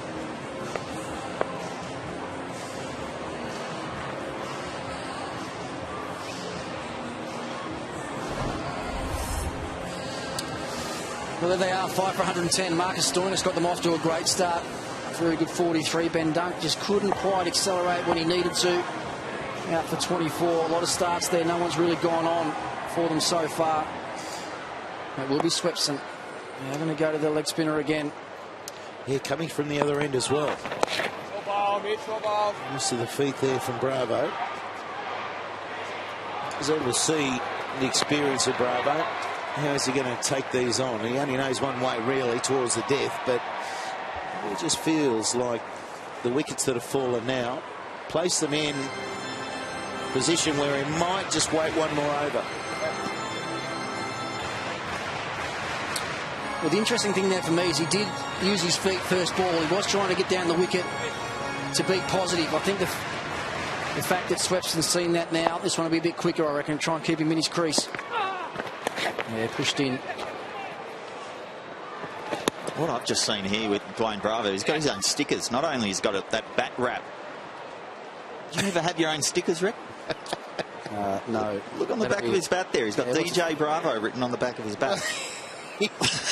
Have you heard the song he released, though? It was about Brav being the man. And well, I asked him today, has he got another song coming out? I'm working on one. Oh, that's it.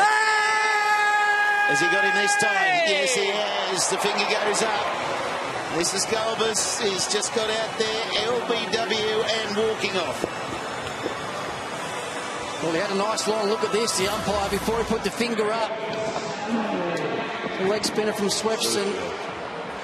Pitch Midland leg just straightened enough. The only thing would probably be the bounce with that one. Was it with a decent stride in on the front foot? Was it going to go over the top of the stumps? Galbus wasn't impressed, but he's got to make his way back for a second ball duck. Melbourne Stars now 6 for 113. Look, it's me. Giving out my credit card details. Sharing my passwords with strangers. Being hackers' best friend. Your sensitive online data is just as open to snoopers on public Wi-Fi. Connect to NordVPN. Help protect your privacy and enjoy advanced internet security. Download NordVPN now. 30-day money-back guarantee. He's got 2 wickets. That's Hawkeye. And going on to hit leg stump. So good decision. And a big one for the Heat. They won the toss. They've elected to chase. That's the form line. Statistically, it's 9 out of 10 matches have been won chasing here at the MCG. The Heat have loved playing here at the MCG, and winning the toss was just another big tick for Chris Lynn. And now they're feeling very much on top. Yeah, it's been a very good comeback for them. It's a bit of an interruption in play. Surely you just pop it. Yeah. Don't need to run it off the ground. Just take the hair out of it. Keep it for later. Take it home to the kids. Turn it into a bunny or something. Balloon tricks. A dog. Always want to be able to do that. Oh, well done. Caller 2. Brav says no. A hand up very early and said nope. Happy with 1, thank you. Spin has been exceptionally difficult today to get away. This is the 10th over of spin we've seen. So far only 2 6s, no 4s.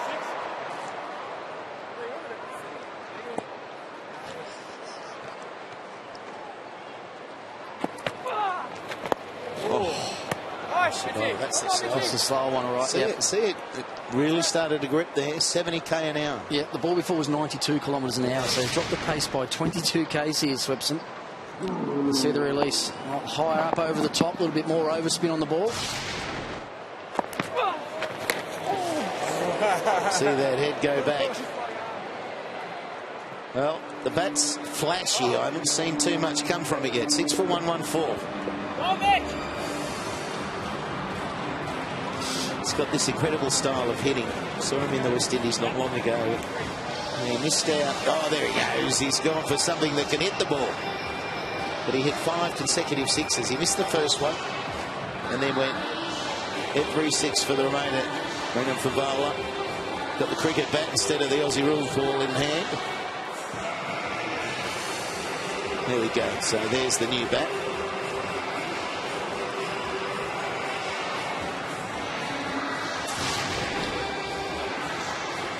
Get rid of the bat that's not working. Yeah, Get one that might have a middle in it. One with that black cover on it, get rid of that one. The more traditional looking stick out there.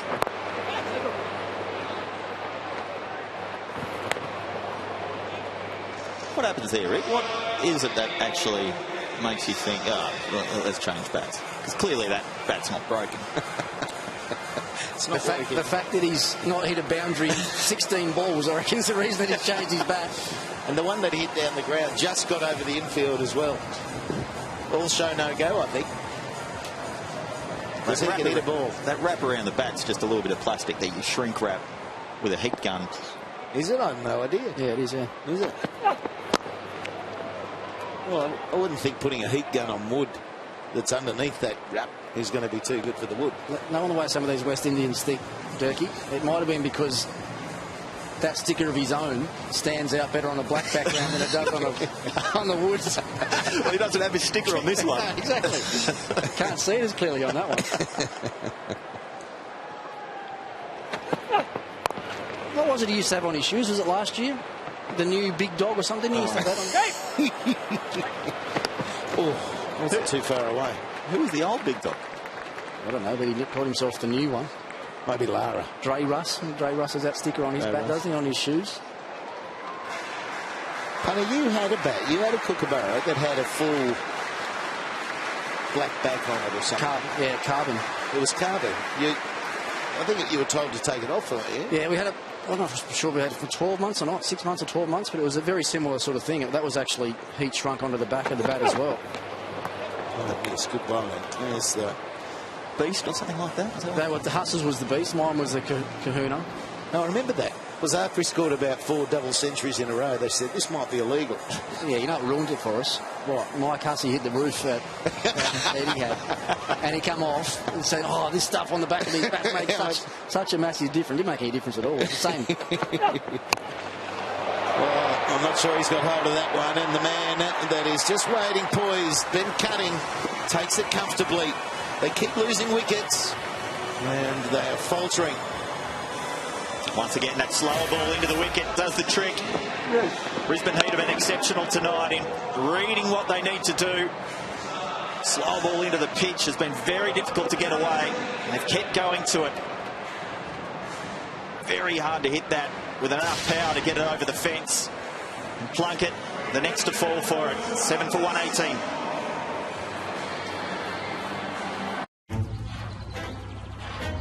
At Green Flag, we think the AA are great. After all, they've won bucketfuls of awards. They'll give you unlimited call-outs whenever you get in a pickle. Pickle. And they cover the whole of the UK. Very good indeed. So why is that so great? Because Green Flag do all of this too. And we'll have you AA renewal quote. Green Flag, common sense to the rescue. Tom O'Connell is new batsman. He's played 4. And going to have to work with Bravo. Bravo's just got to take ownership now. 2 overs remaining. 1 ball in this one. And it's the end of the 3rd for Layla. He's bowled well, 1 for 22.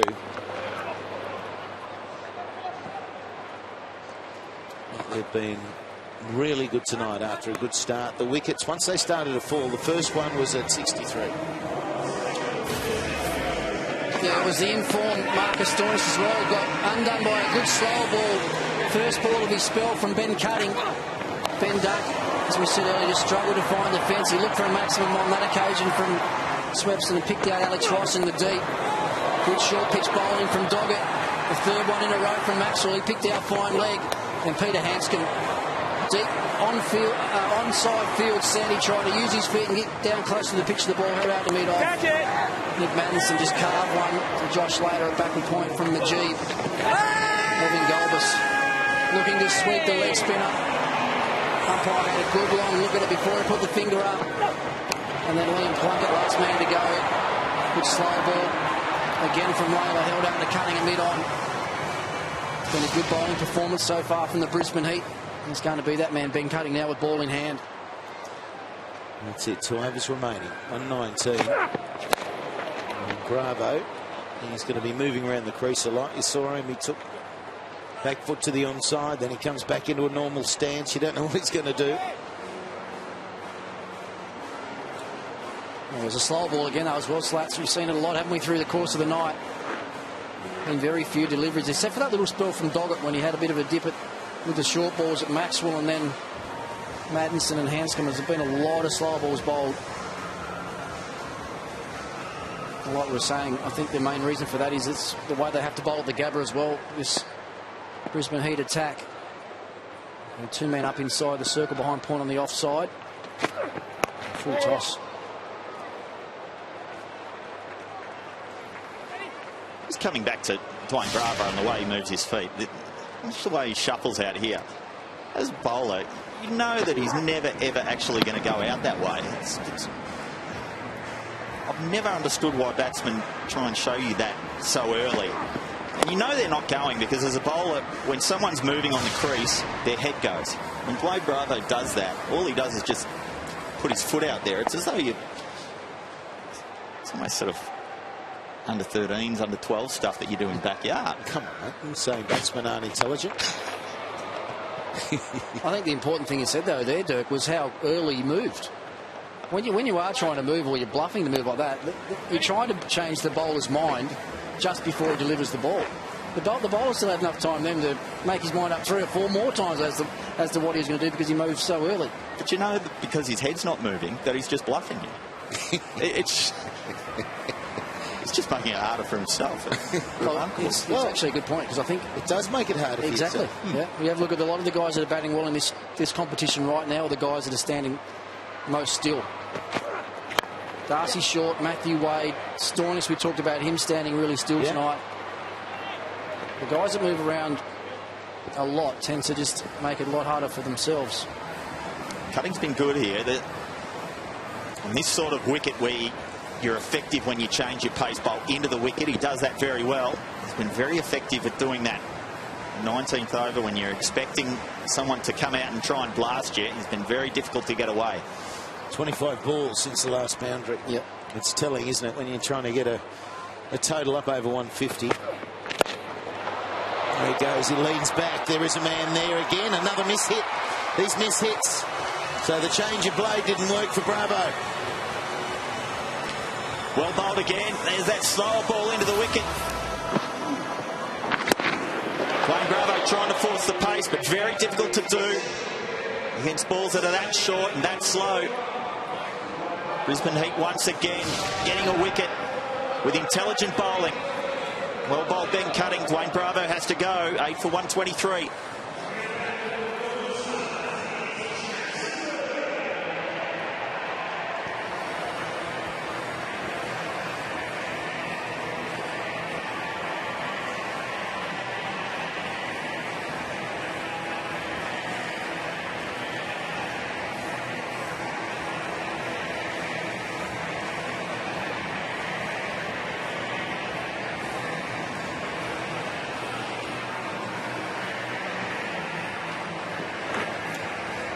Well, it's been a brilliant display after a very handy opening stand. Stoinis and Dunk, mainly down to Stoinis, but once they got that first wicket at 63, the Heat have been able to keep going right across the wickets, end of the 19, so 1 to go.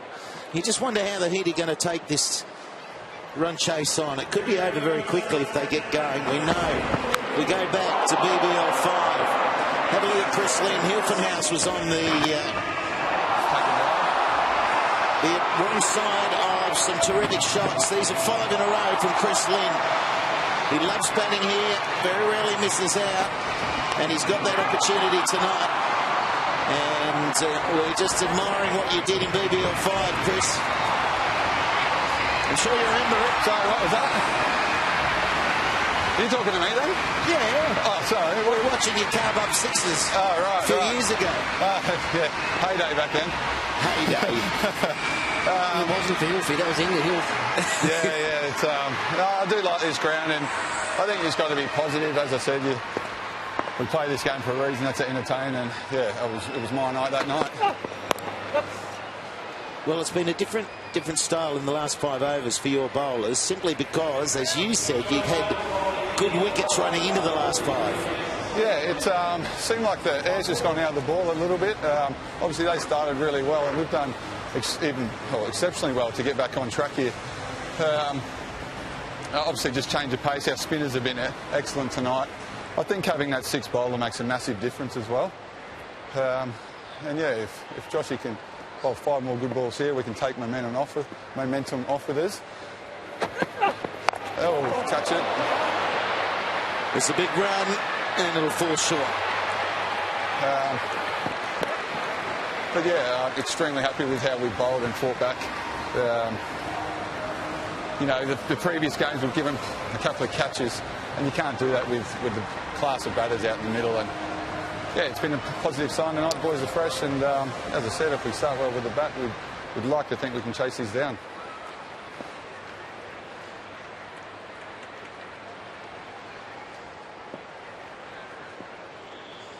Four balls remaining.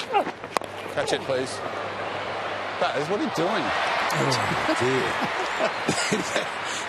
He's just pointed up with the light. I reckon he's lost that one in the light. You're talking about being happy with some of your bowlers. You've got to be happy with how Josh Layler's come along this season. Yeah, absolutely. And I think I spoke about it last week. For someone to come out of basically club cricket and perform the way he's performed is a huge effort. He doesn't exactly play first-class cricket all 12 months of the year. So for him to come in and do the job that he's done is exceptional. Hey, Baz, you get your eyes checked or what? Good on you, Lenny. Thanks, boys. He's off to Specsavers. Let's see if this one gets there. No. Oh. He's had an interesting night in the field, Baz, hasn't he? Yes, he's fumbled almost everything that's come to him, and then one that he should have caught, he's said he lost it in the lights. Goes to show how good a mates they are, though. Yeah. For Linny to be able to talk to Brendan McCullum like that goes to show that they are pretty good friends. So 129. It is 2 balls remaining. This one is behind point. Good effort. It's only a single. It's been a good last over. It's only going for 7 with 1 ball remaining. It's a big ball here. O'Connell on strike. It's been such an impressive shutdown effort by the Brisbane Heat bowlers. Intelligent. They've bowled exactly to their plans.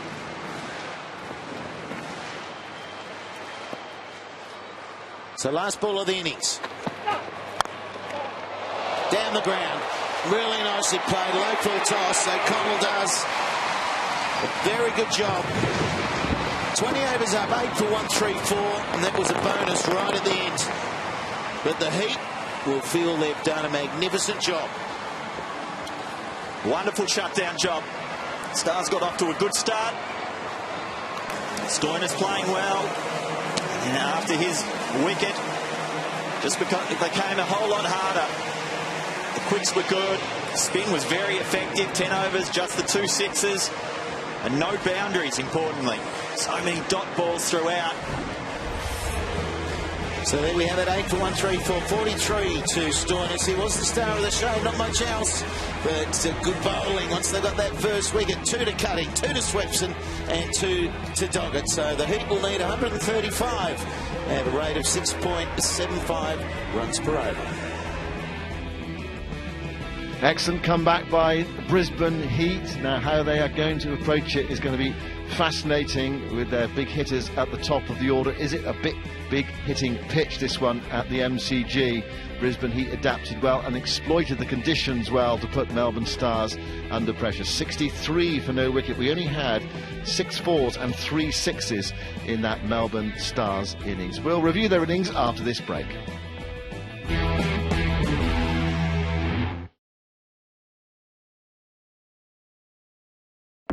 Being captain, I know Fed Cup means a lot to all the British players. I want them to show how determined they are to help cement our place as one of the best in the world. Join me and the British Fed Cup team live on BT Sport. We can't get enough cricket on BT Sport. Oh, knocked him over! Can Australia find their form against Sri Lanka in the Domain Test Series? Oh, there you go. Tune in to find out as winter cricket continues from Down Under, live on BT Sport.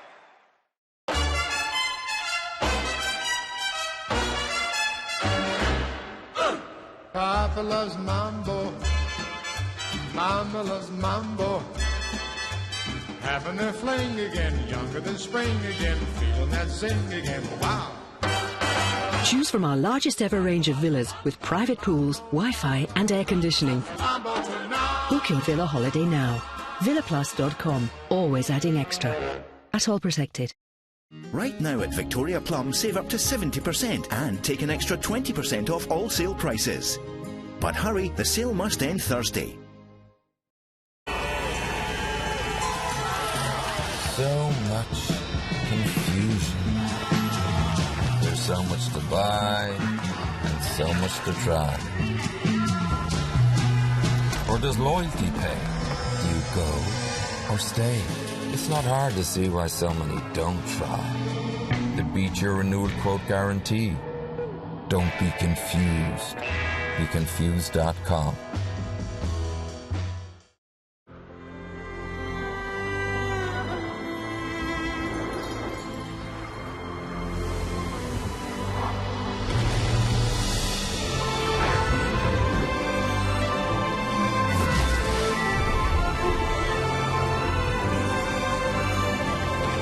Every journey begins with a small step and a bigger purpose. Mine was to find the true meaning of turquoise. Oh, nice. Free bet. What do you reckon? No brainer, mate. No brainer, mate. Nobody no-brainers the hunch. Free bet time. Brain cells, go! Bookings. 3.2, much average. I like it. Both teams to score. 78% chance. Now we're talking. Corners. 10.5 per game. No team beginning with C has ever beaten. I'll take it from here. Look and learn. Heed your hunch with Betway's Free Bet Club. Put £25 on multiples for £10 in weekly free bets. Port medallions, lime, pineapple. Look at this. Well, well, well, well. Now what do we have here, Angela? They're port medallions. I told you last Tuesday. Tuesday was always our night. They're just so quick and easy. Unhealthy. Shh. Don't. Pork medallions. Just as healthy as chicken breasts.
Melbourne Stars 134 for 8 against Brisbane Heat at the MCG. We will see the highlights of the Stars innings in just a moment, and coming up the Brisbane Heat reply. But coming up on BT Sport later, Crystal Palace against Tottenham in the 4th round of the FA Cup, 2HD and 4K UHD from 3:30 this afternoon. Then tomorrow 7 PM 2HD and 4K UHD.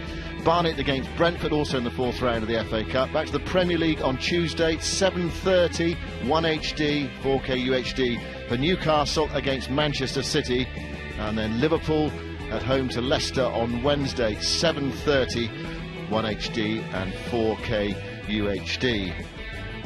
And what a curious innings that was from the Melbourne Stars. 134 for 8, but it started well for them thanks to Marcus Stoinis.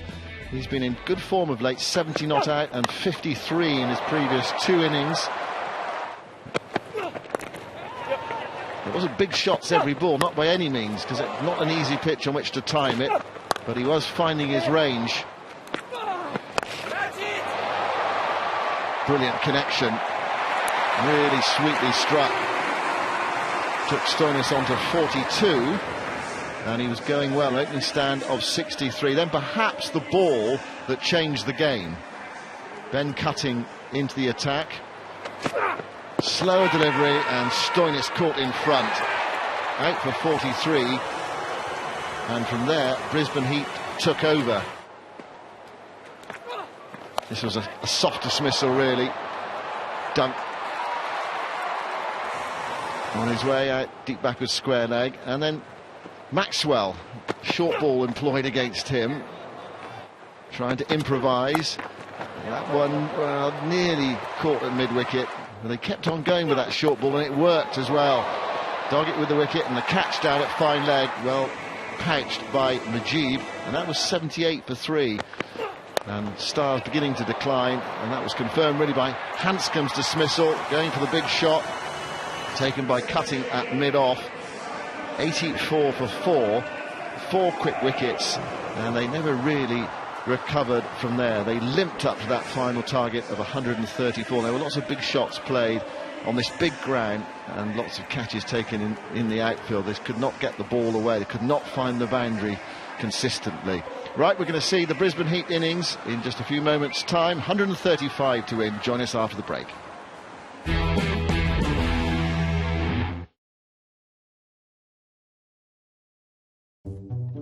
Dreaming of a new kitchen? At Wickes, we take care of everything for you, from expert design to an installation service you can trust. And there's a great price, with 50% off all showroom kitchen units when you buy 5 or more. Plus, up to 4 years interest-free credit. Book your free design appointment at wickes.co.uk. What comes as standard? As standard? Alloy wheels? We can add those. Heated seats? With the cold weather pack only. A 7-inch touchscreen as standard? Air conditioning? No. So everything's included? Yeah, the Corsa Griffin comes with a whole host of extras as standard. Vauxhall Corsa Griffin. All Griffin, no bull. BetUK.com. Whatever the game, it's odds on, we've got it covered. Your game, your way. And right now we're giving you a £5 free bet too. For the ultimate in sports betting. Wherever you are, whatever you want to play. Hit the target, BetUK.com. Look, it's me. Giving out my credit card details. Sharing my passwords with strangers. Being hackers' best friend. Your sensitive online data is just as open to snoopers on public Wi-Fi. Connect to NordVPN, help protect your privacy and enjoy advanced internet security. Download NordVPN now. 30-day money-back guarantee.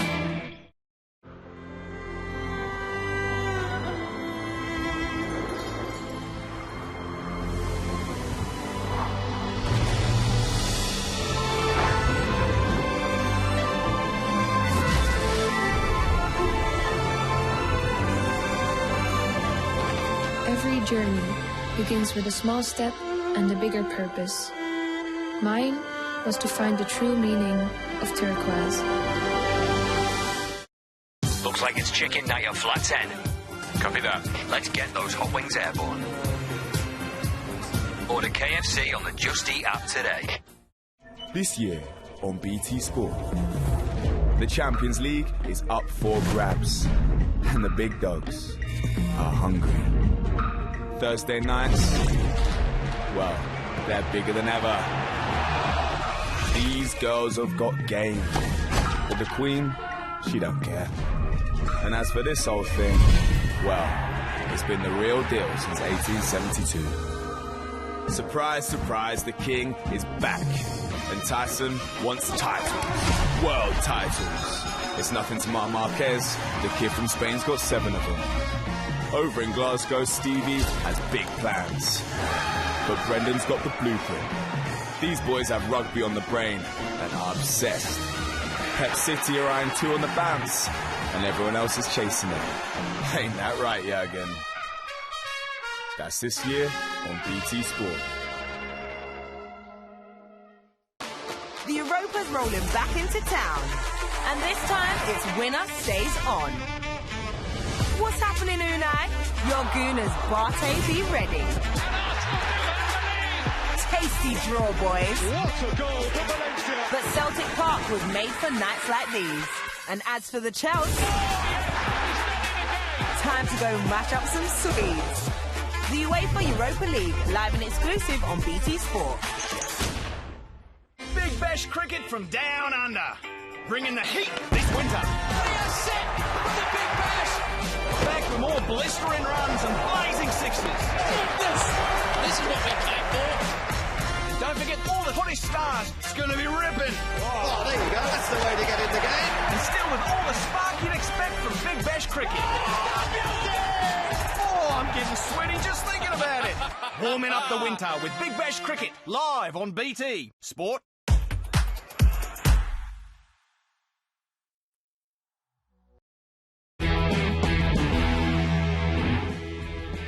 Well, realistically, this is a game that Brisbane Heat need to win if they are to keep alive their hopes of making the semi-finals. It's not quite as straightforward as that, but they are struggling towards the bottom of the group, and they restricted the Melbourne Stars to 134 for 8, so clearly they're in a decent position at the halfway stage. It's not a straightforward pitch, though, at the MCG, and Melbourne Stars, with their attractive hitters at the top of the order, found it difficult to get the ball away. Stoinis at the start with 43 from 29 balls. He travelled well early on, opening standard 63, but then once he was dismissed, the Melbourne Stars found it difficult against bowlers taking the pace off the ball, against the spinners as well. Mujeeb 1 for 18 and Swepson 2 for 26. Melbourne Stars got 2 leg spinners in their lineup. They've also got Maxwell, and they've got Dwayne Bravo, who's got his bag of tricks as well, can take pace off the ball. So absolutely fascinating to see how Brisbane Heat approach this with 2 big hitters, 3 big hitters at the top of their order, including, of course, Brendan McCullum, who's had a patchy Big Bash, 3 back-to-back 50s, but he's also been flailing around and looking for form as well. And young Bryant at the top of the order, has also played his shots as well, and there's Lynn to come. So 135 to win. Let's rejoin our commentary team, Ricky Ponting, Michael Slater and Dirk Nannis. Yeah, they're top heavy, aren't they? They're loaded right at the top, the Brisbane Heat, no doubt about it. Brian McCullum, Chris Lynn at 3. So much in this run chase relies on those 3 players I just mentioned then. Matt Renshaw's listed at number 4, Alex Ross at 5, Cunning at 6. The Stars have to look to take early wickets here. Do they change anything? Do they just go hard? I think Brendan only knows one way. I think you're right. I think he does only know one way, and I think they will come out hard. And to be honest, I think it's probably the right approach as well. If they have a good power play, maybe have a look at the first couple of overs. Don't take too many silly risks in the first couple. Yourself in, and then look to dominate the back half of the power play. And if they can be, 40 or 50, none or 1 down at the end of the power play, I think the game's theirs. But the other side of that is if the Stars can just take a couple early, get 2 of these, the top 3 out in the power play, I think it's game on. So Maddinson starts. And very stacked through the offside. You've got your man at deep mid-wicket. Not all the way to the fence because of the size of the boundary here at the G. And long on the rope. I think it's important for the Heat to get out of the blocks quite quickly. That we saw in that Stars innings how difficult it was to try and score late. That'll be 4. That is an absolute gift. Madison just looked to really rush that delivery, dragged it down wide. That's a pie slice. The pie. Like the ones Ricky was eating earlier. Didn't go for the sauce either, did you? Yep, I did. Oh, you did? I missed that. Well, that had some sauce on it as well. But that's the start you're after. Just a freebie. Yeah, there's not a lot on these by the look of it. Not a lot of spin on those from Madison. He's trying to spew it. I wonder if this is a result of what happened in their last game. Played the Sydney Sixers at the SCG, and Stephen O'Keefe bowled the first over, and that's thumped through the covers. 4 more. It's good batting from Bryant. But Stephen O'Keefe bowled the first over to Bryant and actually got him through the gate, 3rd or 4th ball of the innings. I'm not saying that Nick Madison's anywhere in the same league as Stephen O'Keefe, but left arm around the wicket, just looking to angle back in towards middle and leg. Well, O'Keefe's been one of the stars for the Sixers, that's for sure, with his left arm orthodox. This is a really good start there for the Heat. So it goes for 9 runs.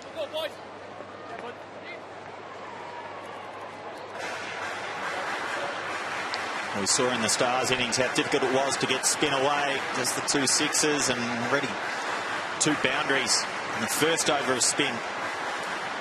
When the ball's nice and hard, hitting the boundaries is quite important.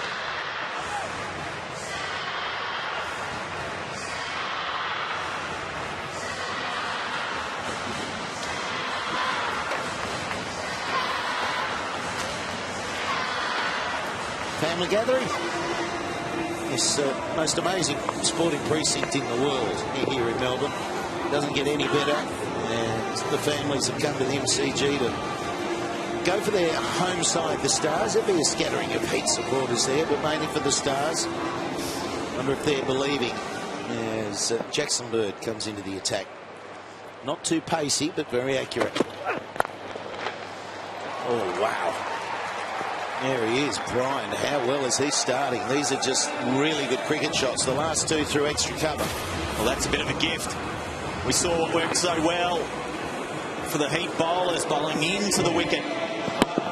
We didn't see many half volleys at all. This is just a genuine half volley. Easy as you like for Brian. Yeah, I must admit, I'm not a big fan of seeing a fast bowler who's a swing bowler bowling the second over of the innings. He should always bowl the first over, in my belief there. As we know with the white ball in T20 cricket, they don't swing for too long, Durkee. Not many captains actually think that way, though, Rick. I'm glad you said maybe that. I'm a bit old school, maybe. But, I mean, I understand the reasons behind just trying to get one over out of the way. But one thing we know about this game right here and now is the Melbourne Stars need to take early wickets. I'm pretty sure Nick Madison wasn't brought into the attack to try and take early wickets. They're just trying to sneak through and over and put a bit of scoreboard pressure back on the Heat openers. We've got 2 boundaries from that over. Jackson Bird runs in, bowls a half volley. All of a sudden, they're off to a bit of a flyer. And the white ball does only swing here at the MCG. It seems to swing for 1 over, maybe 2 at best. So you need to get the most out of that. Down he comes, away it goes. McCullum does like to charge, and then he will stay still. I prefer him when he stays still, because the moment you start to charge, you need that ball in the perfect slot, and he got it. That's one thing I've found so difficult with Brendan McCullum. To bowl to him, you never quite know what he's doing. He's unpredictable. You can't see it early when he's running at you. So you have a tendency, generally as a fast bowler, when you see someone doing something, movement, you have almost an instinctive way you go to. Do you bowl short? You bowl full? Close. See. And so you tend to have this one automatic reaction. And that's what Brendan McCullum does so well. So when you see him, you almost get a little bit startled. You don't expect someone so early in the innings to come charging at you. And generally speaking, he wants that ball to be quite short. Yeah, I mean, I think what he does a lot, he actually charges first ball a lot, doesn't he? He does. Well, we should see more fast bowlers actually bowling a good sniff first ball. See if he wants to charge that. We had a game with Australia in, I think we're in Canterbury, and or Christchurch rather, and Brendan McCullum came down first ball to me and hit me over cover for 6, Australia versus New Zealand. He went on to make 100. He was lapping Sean Tate. I remember watching that. Yeah. It wasn't Auckland, was it? I think it was in Auckland, wasn't it? No, it wasn't Auckland. No, that was in Christchurch. Tiny ground. Yeah, those laps he plays. It's extraordinary. Like Josh Butler. Straight to the man. Some work to do there. The first 2 overs have been good, though, for the Heat. No wicket for 19.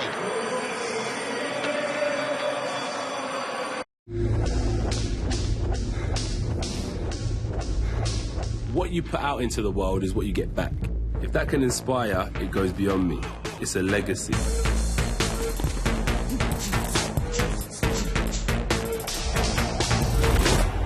A legacy I want to make for my son, creating opportunities for my family every time I step in the gym. I'm always on the journey to the best me.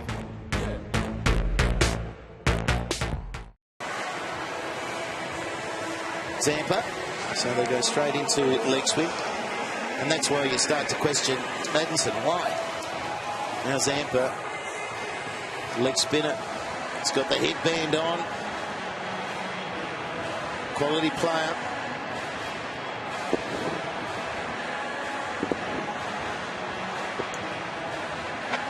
Improving all the time, I think, Adam Zampa. This is one thing you wouldn't have expected from Zampa a couple of seasons ago. Would be able to use him in the power play. He's done well this season. He's taken 3 wickets in the limited games that he's played in the power play. Down, Todd. And I don't mind that against McCullum too. You take the speed off the ball, it stops him doing those charges, hitting using the pace. Not always successful against the slower bowlers. Oh, short, big boy. There's a man there. It's important for the Stars to take early wickets in the last 7 innings here this year in the Big Bash. Teams have gone wicketless in power play 5 times. I think they're going to have to break that little run. They're going to have any chance. Down, Tommy. We talked about the importance of the partnerships, didn't we? And having guys that are suited to different style of bowling. Well, it's exactly the same here. They've got one guy that struggled against spin. Brendan McCullum struggled against spin in the power plays, striking at just 72, whereas Max Bryan, on the other hand, strike rates 163 against the spinners up front. And that's why he uses the feet and goes crunch straight down the ground. That's class batting. Really got to try and utilise the straight boundaries here at the MCG. And just felt the Stars, who know this ground so well, didn't bat in accordance with the ground they were batting on. So many catches caught in the deep.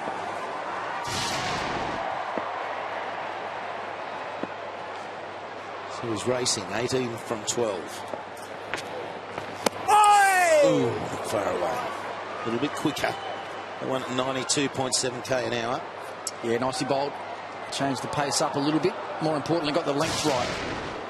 Bryant just tried to get on the back foot, but it was too full. It's a good comeback, that, from Zampa. Oh, the man is there. Under it. Oh, it doesn't get there. It was Maxwell. It was a difficult one. He gave it every chance. 3 overs done. No wicket for 25.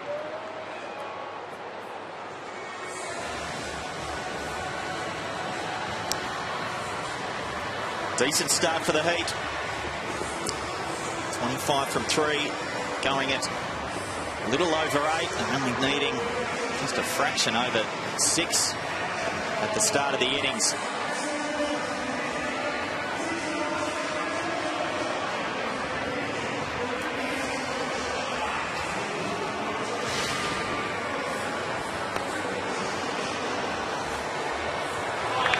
The Brisbane Heat players are inspired by the NBA, I think, and Paddy Mills, they're waving the fours with their towels on the boundary line, led by Matty Renshaw. They love it. Boys, you've been around cricket a long, long time. Have you seen plenty of the towel flicks? No, I've seen a lot of different celebrations the last week, actually. We saw some different ones from the Sydney Thunder boys as well. Whenever they got a wicket, Gurinder Sandhu and Daniel Sams brought out a couple of different celebrations. Stoinis. It's all NBA inspired. Yeah, I think they were as well. Yeah. Only towel flick was the tea towel flick in the kitchen. Maxwell had a lot of work to do. He's a terrific fielder. Just falling short. Gave himself every chance, didn't he? Move. Sort of just grounded a little bit. Yeah, he did. I wonder if he just lost that for a split second as well, maybe in the light. There's one thing you know about Glenn Maxwell, if he's any sort of chance of being able to get to it, he's going to go for it. Great athlete. He's very quick across the ground. Great outfielder. You heard Hanscom screaming in as soon as the ball went into the air, knowing that the ball wasn't going to carry to Maxwell. Maxwell, he seemed to hang a little bit too long at the boundary. Probably didn't pick it up quick enough. Some McCullum now. There's the sniff. Got across his stumps as well. Good bowling. Going to what worked for the Heat seamers. You can see here their lengths. They were slower balls into the wicket that seemed to work. We haven't really seen that at all yet. Jackson Bird didn't bowl any in the first over he bowled. Probably going to see more of that with Stoinis. Very cagey bowler. Good on the slower ball. I really like the way he almost gets topspin on his slower ball sometimes. It's going to be hard to get that away.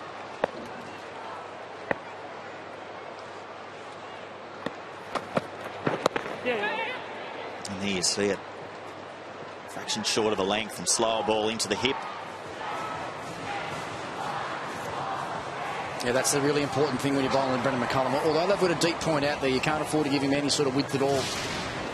If he's going to take the pace off like he does here, off cutter, look at the line though, it's very straight. Even if he gets a tickle on that, because there's no pace on it, it's really hard to beat the guy at short, fine leg. So it's good bowling to his field. He's got a deep square leg in place as well. Slightly different field now for Bryant. Actually, point comes up, mid-off goes back. Oh, it's a good shot. It's a really good shot. He moved to the onside. You could see that he had no thought of lining it up down towards Maxwell at long off. And it was exactly where he wanted it. So that's where he moved and the bowler followed him. That's exactly right. It's almost an automatic reaction. The smarter play, if you had your time again and you got to plan out what you would do if the batsman gave himself that much room, is probably to bowl at the wide line. Because the batsman can't actually reach out there. Yep. But in the heat of battle, in that split second that you've got to make up your mind, tendency tends to be to go and follow the batsman. It's going again there. There again. As soon as he gives himself room, you think, right, he wants to free his arms. Don't bowl it to where he's freeing his arms. And so you chase the batsman. Yeah, well, you can do that, but you just got to change your field, right? You just need to have another one out on the leg side. If you're going to keep following the batsman, bring your mid-off up, put your mid-wicket out there, which is where he hit the first one. Knowing that that's pretty much Max Bryant's footwork pattern always anyway, isn't it? He likes to stay more leg side of the ball. If anything, he'll give himself a lot of room outside leg. It looks like they're just going to change the field up a fraction now. Mid-off will come up, and mid-on is the guy that's going to go back. So straight away now, as the batsman, you're thinking he has to follow me now. He can't bowl this outside off stump because he hasn't got protection on the offside.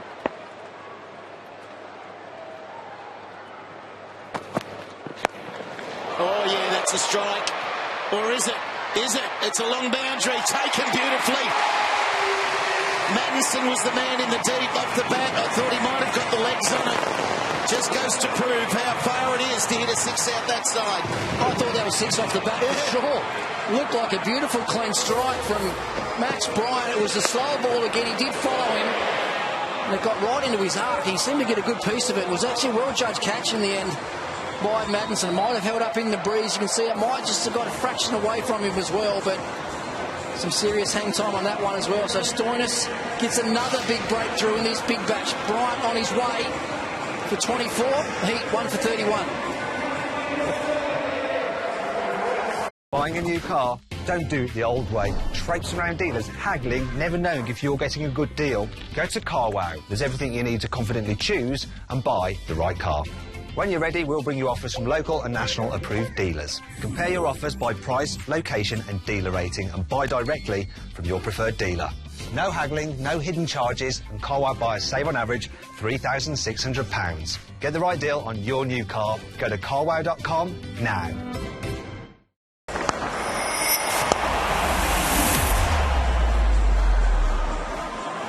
Well, here's the combination, isn't it? Chris Lee and McCullum at the other end. They love batting together. When they go, there's no better. And Lynn has been in pretty consistent form throughout. He's taken on the responsibility with the captaincy. He hasn't had a lot of players come with him, but these two could get his side home very quickly. Yeah, you don't want to look away now if you're at home. McCullum and Lynn together. You don't get to see it all that often in Big Bash cricket. When you do, it's generally pretty exciting. Yeah. I don't mind this change either, or not change, this tactic either from the Stars. Giving Zampa one more over at Chris Lynn. Likes the pace on the ball early in his innings. The faster you bowl, the harder he goes, pretty much. Oh! Outside edge, doesn't get off the mark. You think of the mindset of the bowling now. When you've got these two out there, you've got to just rise to the challenge, Dirk, don't you? You've got to love the challenge. Well, the challenge really is, as a bowler, do you attack? You've got a low score that you're trying to defend. Do you try and defend that total by... Do you try and be defensive in the way you go about your bowling, or are you trying to attack and really try and force the wicket? A smart play on a wicket like this that's slow is try and be as defensive as you can possibly be. Try and send the game deeper and deeper. Make it hard for these guys to hit boundaries.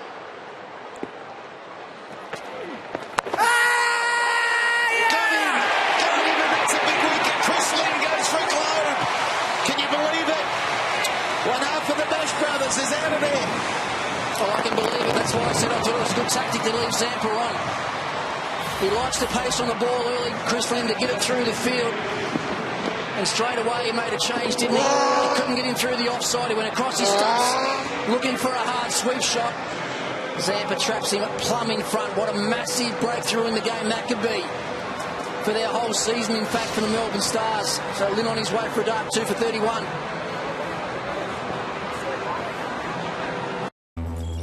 Look, it's me. Giving out my credit card details. Sharing my passwords with strangers. Being hackers' best friend. Your sensitive online data is just as open to snoopers on public Wi-Fi. Connect to NordVPN. Help protect your privacy and enjoy advanced internet security. Download NordVPN now. 30-day money-back guarantee. Matt Renshaw had a terrific time in England and played with a good strike rate over there, not known to be ultra aggressive. Jeez, they've got to get a slip in. We're just trying to get it out before that ball slats. They need a slip.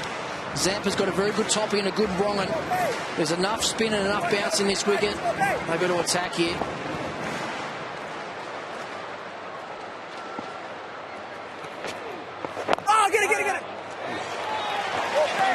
Yeah, quickly it changes. 5 overs done, 2 for 31.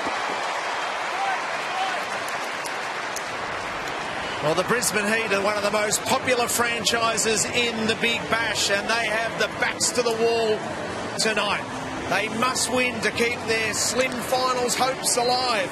They won the BBL 02 Championship, and it's been on the back of the superstars, McCullum and Lynn. Well, Lynn's been dismissed for a duck. Can McCullum turn back the clock and take the Heat to a famous victory to keep their finals hopes alive? Yep, and that is the truth. They need to win tonight. They do win at the MCG. The stats prove that. Like Chris Lynn said, well, it's a different Stars squad. Runs away. McCullum, if he goes now, the run chase is in all sorts of trouble. Yeah, it was a slow ball from Jackson Bird. McCullum in a defensive frame of mind for once. Actually just tried to push this into the offside field.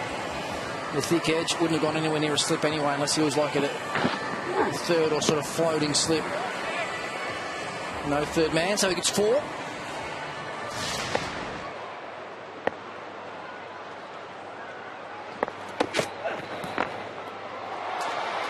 Work. Hanscom got the gloves. And they sounded like flicked something on the way through. Ben Dunk, it is wicket time for you guys. 2 big wickets for you, Ben. Yeah, absolutely. Massive wickets. We were just searching for some sort of a method throughout the power play there, and you know, the pace-off seems to have worked really well. So hopefully we can get another one. I think McCullum now is obviously the key. His experience, he'll try and guide them all the way through with, you know, a run rate that's probably never really going to get out of control for them. Seems like it's really difficult to get the slower balls into the wicket away. Yeah, it is a little bit. The key to it is still the length, though. So you still want to be around the top of the stumps, around that sort of thigh pad. The ones that are right into the wicket seem to be sitting in a little bit further. So length control is important, and the guy bowling now is as good as it gets within Australia.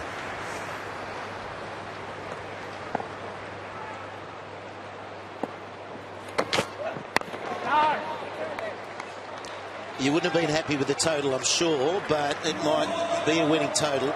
Yeah, obviously we have to make it a winning total, probably more the way that we went about it. We know the MCG, especially tonight, it's a big ground, and need to make sure, sorry Max, it's just, we just needed to make sure that we were a little bit smarter. I think a few of us caught on the fence, myself included, got sucked in a little bit there, where you can sort of still pick up your 10 and over just by knocking it to the deep net and running hard. Good on you, Ben. It's a tough angle. If there was an inside edge, they go for the catch up to the LBW shout. Yeah, it wasn't full enough to pitch in line, that one, unfortunately. No swing back into the left-handed Renshaw, so I think we'll find here that this will pitch outside the line of leg stump, probably going on to hit middle and leg. Cue my disappointment with that rule, pitching outside leg. Oh, come on. Why should that save you? Let's not go there. Be some quick games, wouldn't it? Nicely playing. It's going to be interesting to see how they get through the pressure that's been mounted on this run chase. Just they almost need to breathe for a couple of overs and get into a little bit of a roll. They do have plenty of time. T20 cricket comes and goes so fast, but yeah, actually when you're out in the middle, there is a lot of time in the game. Sometimes you do just need to take a breath, relax, realise that it's a small target that you're chasing. Plenty of wickets in the shed still.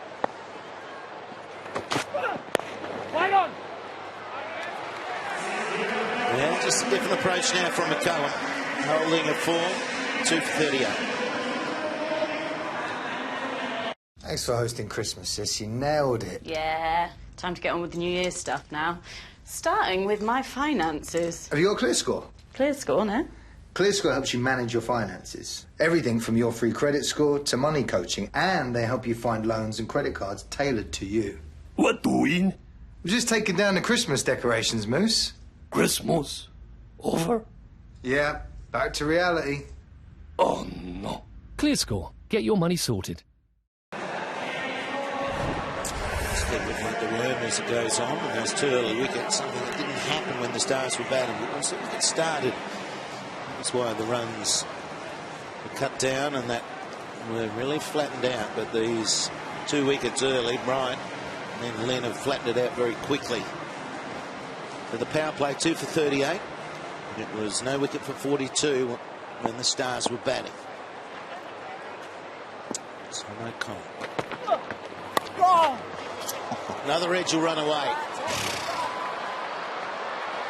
And it gets there. Yeah, it was just a little bit short and a little bit wide, wasn't it? We talked about the slip last over. That probably would have made its way past him as well, but it was just slashed away from Renshaw. It's an important boundary for him and his team. It's actually a good situation for Renshaw to find himself in now. He's got plenty of time. Probably never going to be a T20 player that's going to go out there and take the game away from you in a matter of 3 or 4 overs. He needs time to build an innings. Oh. I haven't seen that either, has he? Lucky he timed it, Renshaw. Got there fairly quickly, but far away at all. He's just trying to work it to the onside. It's almost burst through the hands. It was just late. Like he didn't pick it up initially or something. I like this though. They've got the slipping place for McCullum now. Looking for that little outside edge. Men deep on the leg side, 3 of them. And short. Work to the finest one of those fieldsmen out there. Jackson Bird, just one. Well, I'm not sure about you, punter, but I'd keep the slowies going at McCullum for as long as I possibly could. Till you get to that point as captain where you want to hold someone back, 1 or 2 of them back for an over or 2, because I think those stats show that he loves the pace on the ball. And because you don't think Renshaw's really going to hurt you as well. I think even if you are going to bowl the quicks, you need to take the leaf out of the Heat book and really slow it down and ask him to hit you straight back over your head. I think that's what's worked so effectively this evening. Yeah. Don't forget Bravo either. Wouldn't hold him back much longer.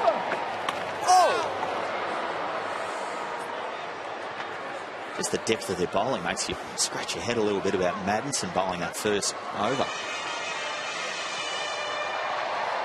Particularly the way he bowled it, he's just racing through it. So another big sweep shot. Must have went up into the grill, did it? Must have hit his pad and then gone up into the helmet. The umpires are just checking with him that he's okay. I'm sure Tommy O'Connell's not going to hurt too many with a blow to the helmet, is he?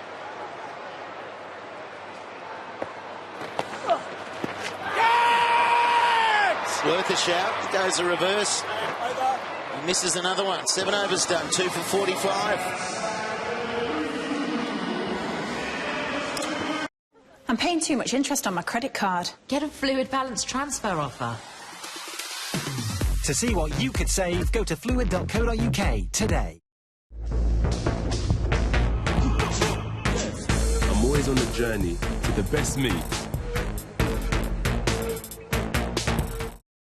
The free ClearScore app tracks your credit score, offers money coaching and finds you great deals on loans, so you can get those New Year finances in order. New Year, Numos. So here it is, Ricky's team of the year. Couple of changes there, Slats. Unfortunately, Colin Ingram had to make way for Marcus Stoinis, who's been doing a great job with bat and ball.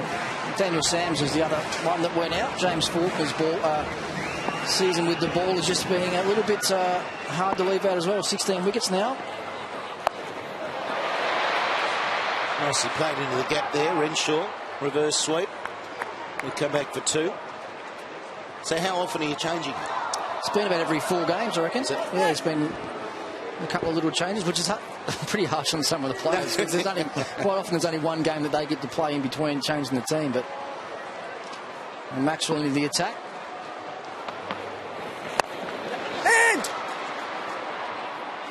Oh, well, there's not too much bias there. You've got Ingram coming to Delhi. You've got him out of the side. So yeah, everyone's going to say that I've just put another hurricane player in there, aren't they? Adding James Faulkner. That's what all the social media will be. So I've got what have I got now? Wade, Short, Bailey and Faulkner. I reckon Stoinis has been a bit stiff to only make his way in now. Surely. Yeah, he's only played the last week and a half. Started off well. Stoinis. Yeah, he's got it. Well, it's game 4 and 5 we're looking at there. Can't chop and change that quick, Rick.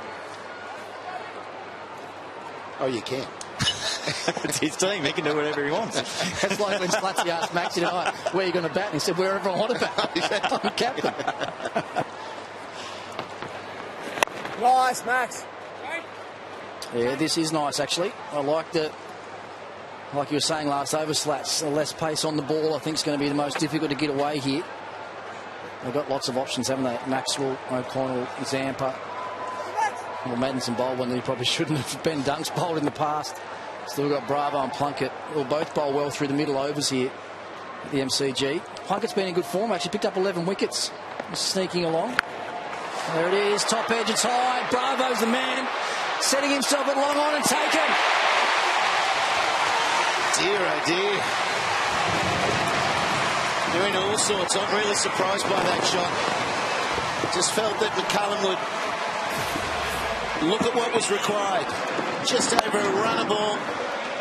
And he's gone the big one. Tries to hit it out of the park. The opportunity here for the Heat was just to be able to knock the ball around for a little while. No real scoreboard pressure yet. The big challenge for them is if they lose wickets. So to lose the experience of Brendan McCullum is unfortunate for them. He's got to go, though, for 13. It's 3 for 50. At CarWow, you'll find the right car from the right dealer at the right price. And buyers save on average £3,600. Go to carwow.com now.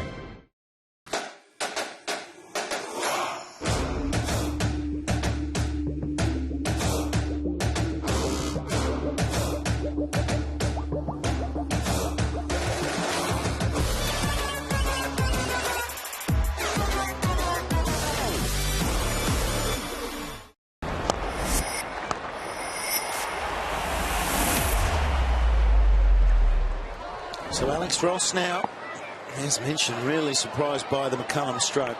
Just thought he'd assessed it. Now Maxwell's got a slip in play. He's got that big wicket. The 3 big wickets. They're all back in the dugout. Well, I actually think it's going to be hard work for the Brisbane Heat from here. Just 85 required. Oh, Max, this is a delightful ball. The 3 big boys gone. A lot of pressure on this middle order. We haven't had to do much through the whole tournament so far. It's the end of the 8th over, 3 for 51.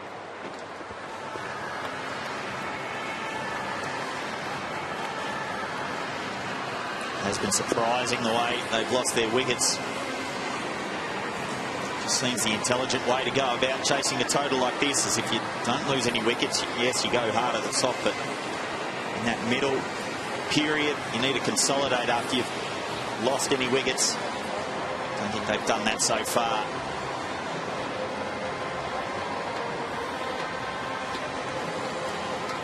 Well, it's a big game for the Brisbane Heat, especially tonight. The Melbourne Stars have been on a nice little roll, but look where the Brisbane Heat are down there. Second last, needing to win this game just to give themselves any sort of chance whatsoever. They would have been happy with their bowling performance, restricted the Stars to 134. But there's 2 of the Bash brothers on screen there, Chris Lynn and young Max Bryant, both gone early. McCullum fell in the last over, so they're now 3 for 51. 84 required from 72 balls. So you break that down, that's just 7 runs and over. But I think we saw through the middle of the Stars innings as well. The scoring got a lot more difficult. Bravo into the attack. Oh, good start. It's the Yorker slower ball. I think they think it's a test match too. Lenny still had the pads on. Don't get another bat. Not tonight, Lenny. It's really interesting. It was something that he adopted over at the CPL in the West Indies. He was struggling against the spin over there. And it was taking a bit of purchase. And half the games he was trying to knock them down the ground, and then the latter half he was trying to sweep everything. He's not really a true sweeper of the ball. So, because he does club them straight so well. Oh, gets through. It was uppish. I tell you what, he's got a bit on that as well. He's timed that quite nicely. Like it was just a thick sort of inside edge that found the gap wide mid on, but we get 3 for it. Yeah, well, he's got a grey nick. Oh, it must have skipped off something then. Landed on a rock or something, did it? You mentioned Kookaburra as much as you can. I thought I'd like to throw that. A really interesting point you made, though, about Chris Lynn. And I think the moment you see guys start to sweep against spin, you know they're either not picking them or they're under pressure. He's good enough to stand there and just try and punch the ball back down the ground. But that's what he's so strong at. Particularly here. It's the first thing that happens against a mystery spinner or a leg spinner that's got a wrong one that you can't pick. All batsmen, when they're doubting, will go down and try and sweep straight away. Talking about Maxwell, if he gets a catching opportunity, very rarely will he miss it. Well, that's first ball for Alex Ross. It was a terrible delivery as well from Bravo. Absolute drag down, high and wide, outside off stump. Cut firmly, but straight to one of the best fielders in world cricket, Glenn Maxwell. DJ Bravo's happy, Melbourne Stars are happy. Look at the reaction on some of their players' faces there. So Ross has gone for a duck. Brisbane Heat are in real trouble now, 4 for 54. Thanks for hosting Christmas, sis. You nailed it. Yeah, time to get on with the New Year's stuff now. Starting with my finances. Have you got a clear score? Clear score, no? ClearScore helps you manage your finances. Everything from your free credit score to money coaching, and they help you find loans and credit cards tailored to you. What doing? I'm just taking down the Christmas decorations, Moose. Christmas? Over? Yeah, back to reality. Oh, no. ClearScore. Get your money sorted. Jimmy Pearson. They can still get there. 81 from 69 is the equation. It is not something they can't do from here, but it's just looking awful with these wickets. Just seems remarkable the way they're going about it. It's not that hard a task on paper. No, the way they play, though, they're all or bust, aren't they? We know that about them. They're either going to go out and get 180 or they get bowled out for 90. We've seen that a number of times through this tournament already. I mean, the other night against the Sydney Sixers in Sydney, batting second, chasing 177, bowled out for 98. They've had a couple of massive collapses through this tournament. We talked about it in an earlier game. I think they lost 5 for 2 in one game. But this guy's a good player. Jimmy Pearson has opened the batting for the Brisbane Heat in the past. It's probably a wide, I reckon, that one. Yeah, and called. As a coach, it's the type of chase that has you breaking. You can't break your phone. You can't throw your phone. What do you mean the throwing? Well, you can. Vittori might throw his glasses. Well, it's happy birthday to Dan Vittori. He's not celebrating too much at the moment. Maybe he has thrown his phone. I'll tell you what, they're not doing as much down there anymore, waving those towels around like they were at the start of the innings. First 3 or 4 boundaries, and there were towels getting waved around everywhere. Well, it might be. It might be the white one. Yeah, that's not far away either. They can still do it. They just need to settle. Renshaw is the key player here. Well, here's the birthday boy on screen. He'll be furious. You can see he's furious. He's a gentleman, but you can tell that that beard won't be there by the end. Unless there's a partnership. Well, what I'm doing if I'm Glenn Maxwell, I'm bowling myself again the next over as well. While Renshaw's out there and you've got the ball spinning away, Renshaw looked to play a big shot against Maxwell every ball last over, didn't he? A change in field now. Fine leg comes up inside the circle. Both the straight men go back.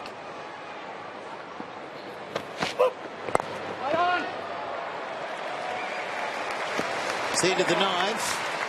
4 for 56. I'm paying too much interest on my credit card. Get a fluid balance transfer offer.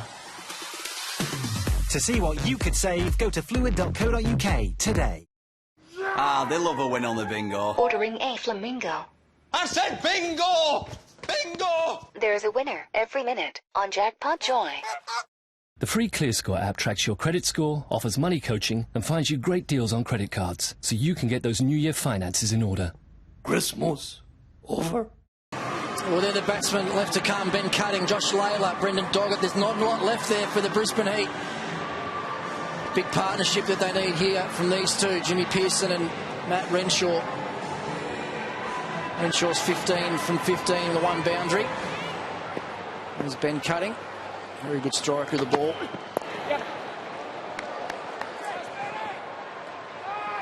Bit of a luxury for the Stars to have gone 9 overs already, and you've only bowled 1 over of your international seamers.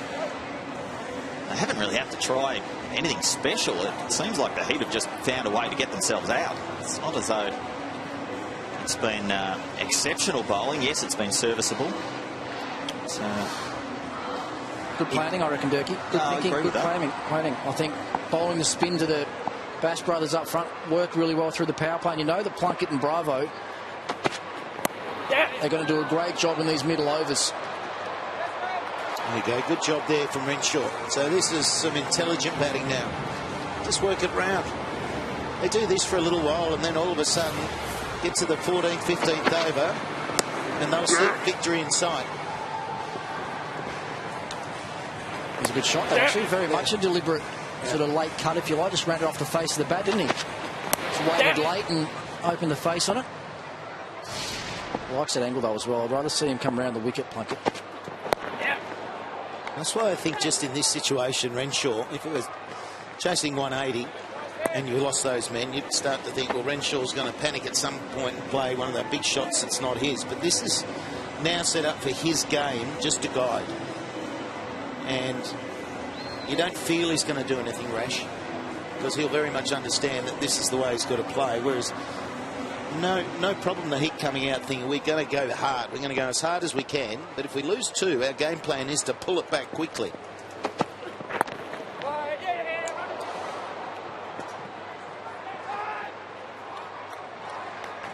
Well, he's just probably cost himself and his team a run there, Glenn Maxwell. He's in really tight, trying to hunt the single, but he actually got a little bit too close. And charging in from backward point, probably understanding the situation of the game where these two are going to look to consolidate and just try and drop the ball and run and work the ball around. He just got a little bit too tight. Mid on and mid off stay inside again, so Plunkett will continue to hit the wicket. Far from the edge, but the shot was there. I think I'm definitely going back to spin on Maxwell. I think Renshaw, he'll fancy his chances of working the ball around a lot more off the quicks than he will off the spinners. I think the spinners will tempt him into playing big shots early.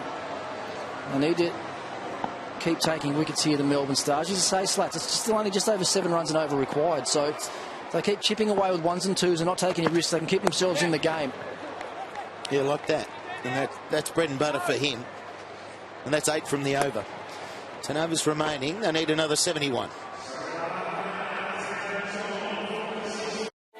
On a Riviera Travel River Cruise, we promise you inspiring itineraries with so much included.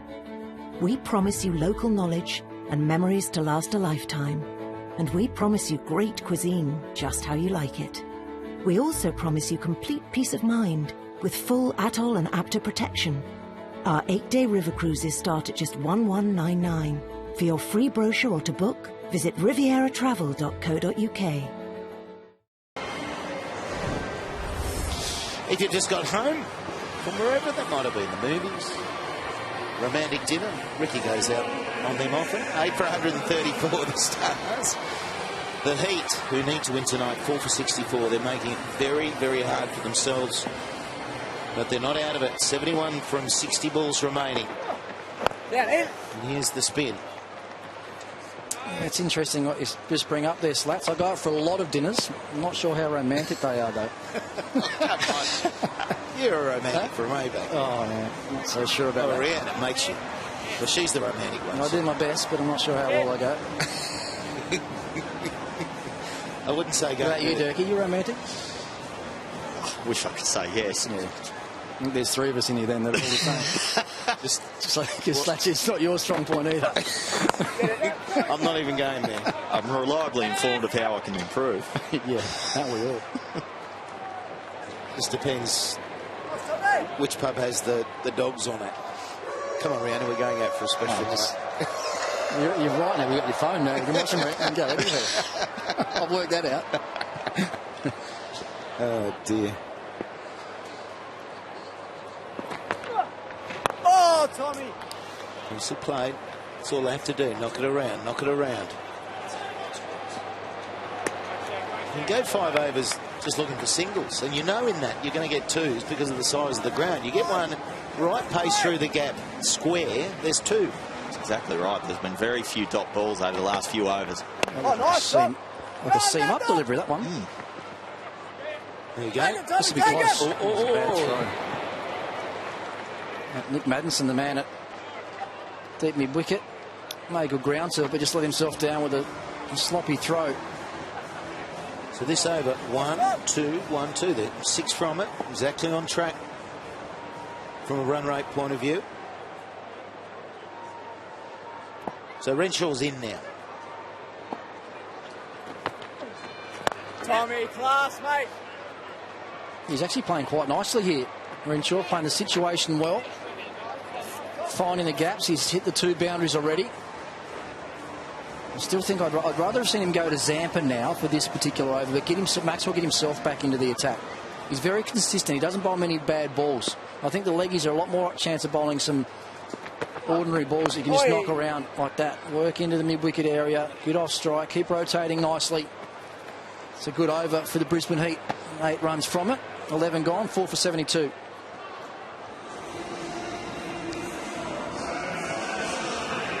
Brisbane Heat starting to bat the right way. Looking like they're just starting to go about things and accumulate these runs rather than try and blast their way to the total. It's a little more assured. We'll see Maxwell back on.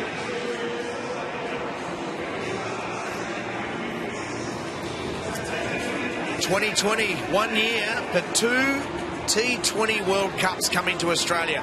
Information on tickets, register now at T20 World Cup website. I reckon this man, Glenn Maxwell, will be front and centre for the Aussies. Certainly hope he is. Thank you, Richard.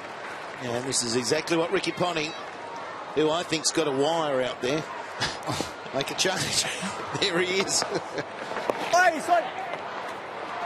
Sneak through, good moving. Renshaw backing up nicely. Yeah, to me, he just seems like he's a better chance of building up some pressure. Yeah. I think he'll also bring a big shot out of Renshaw. Renshaw might try and heave him across the line to the leg side or try and hit him down over long on if he gets his line right. I think that's where he needs to bowl. He needs to be bowling that middle leg stump sort of line to the left-hander. Make him try and drag it across the line to the leg side. Bonus. Bit of work from Peter Hanscom, actually. That was a fair bit quicker on that occasion from Maxwell. Bit more of a round arm ball type delivery. Tried to spear into the pads.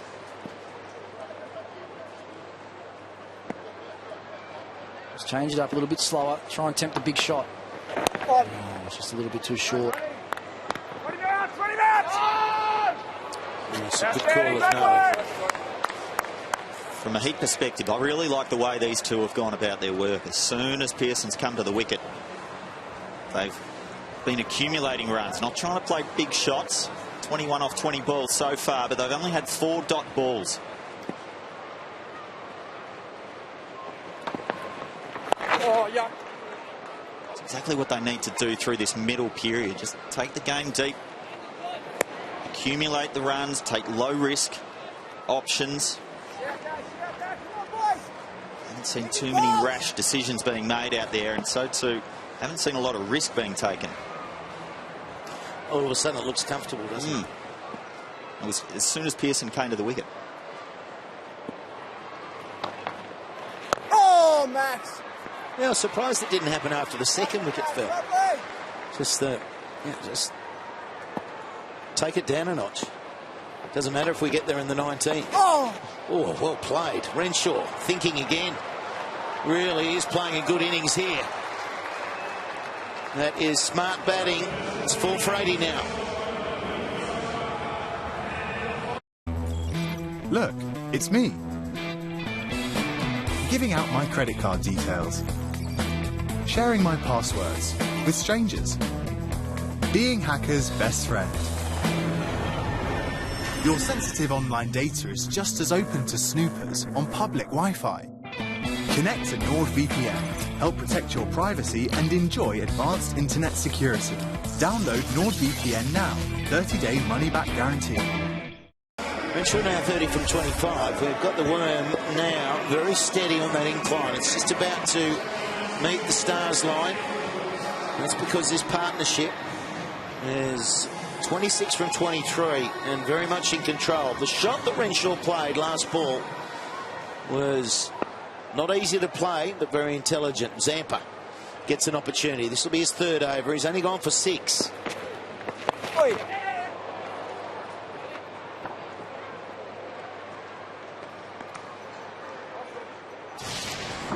Renshaw, this is very smart. Obviously no slip in play. Almost looking to lap it to the onside, and then he changed his mind. He got it fine enough, and it just runs away to the shorter boundary. It's a brilliant shot, that, wasn't it? Went down nice and early, looking for the little lap sweep, and then got a full straight one from Maxwell that it would have been impossible to pretty much hit that shot off, and just held the face of the bat open and a boundary. Get it in. Go. There you go. They're the 2s. They're the 2s. It'll be close. Oh, dear. What's your gut saying? My gut saying just home. Yeah, me too, actually. I thought he might have just made his ground there. An early caller too, wasn't there, straight away? Yeah. Maddinson, the man coming in from mid-wicket. Pick up. Quick release. Yeah, I think he's just made it. He has.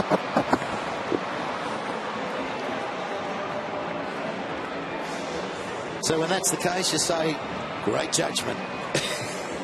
There's not much in it, but it was committed. And even the direct hit was not going to force the run out. So it's using that depth of field square at the MCG. 52 from 46. See them there adjusting the depth of that mid-wicket. Probably the play at the moment. He's not trying to force the ball on the leg side. Like there, he's just dropping it in there. And this time he's not going to be able to get back because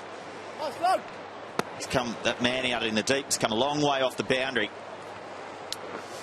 I almost wonder whether there should be more risk reward there from Maxwell now. Bring someone up. I reckon that guy's the man as well. I think it is the mid-wicket guy. 2 balls in a row there that weren't bad balls from Zampa, but Renshaw was back outside his off stump, just working the mid-wicket. I think the thing with that, Slats, he can actually, even if he brings that man in, that mid-wicket, he can still be very aggressive with the way he bowls, Zampa. Yeah. He can bowl tossed up wrong uns, for instance, outside off stump, and tempt that slog sweep out to that region. That'd be one way he could actually get Renshaw out. He's changing the field now, actually, Maxwell. He's bringing himself from cover over into mid-wicket. And the second guy had behind point on the offside's gone to cover. That's Liam Plunkett. He's trying to take that little knock in the mid-wicket away, making Renshaw think about hitting the ball somewhere else that he's not as comfortable.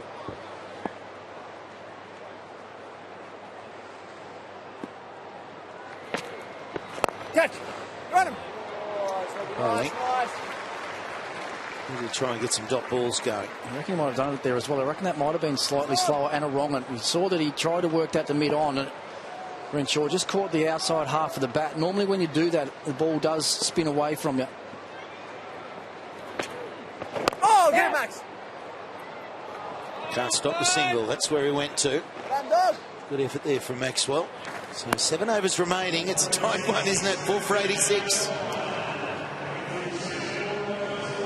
From the moment your journey begins, we're with you all the way.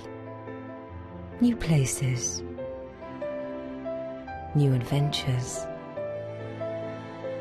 new friends, perfect moments shared. Create your perfect moment with Titan Travel, the escorted tour specialists. Book your award-winning holiday before the 31st of January with a deposit starting from just £40. Search Titan Travel today. Atoll protected.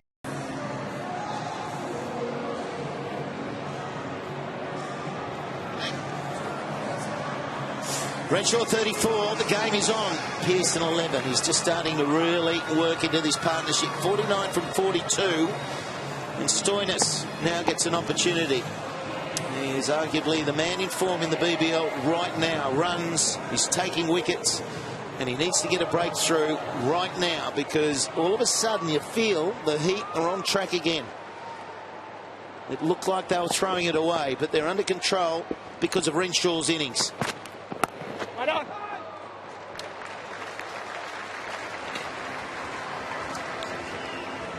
So if you have just joined us, it was 134 for the Stars, and that was below par.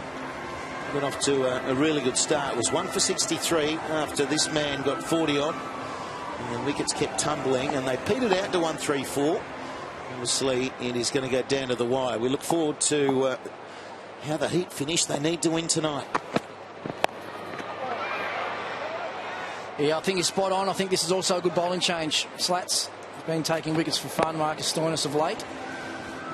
Even in the one-day games for Australia, he was very good as well, wasn't he? He's come back to the Big Bash. As you say, excelled with the bat. Chipped in with some very handy wickets as well. He's that sort of bowler as a wicket taker. He tries lots of things, doesn't he? You use his short balls, you bowl slow ball bounces. And they just need something to change a fraction here, the Melbourne Stars. They bring another one inside the ring now. They got 5 inside the circle, just trying to create some pressure. Just trying to get those few dot balls, and they can start pushing that rate from 7.2 up to around that 8 mark.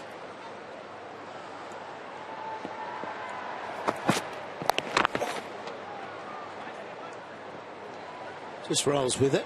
Looked a little bit awkward there from Pearson. Some better, no boundaries to him. 3 boundaries to Renshaw. Probably can't hold Bravo back too much longer either. Still got the 3 overs to go, Bravo.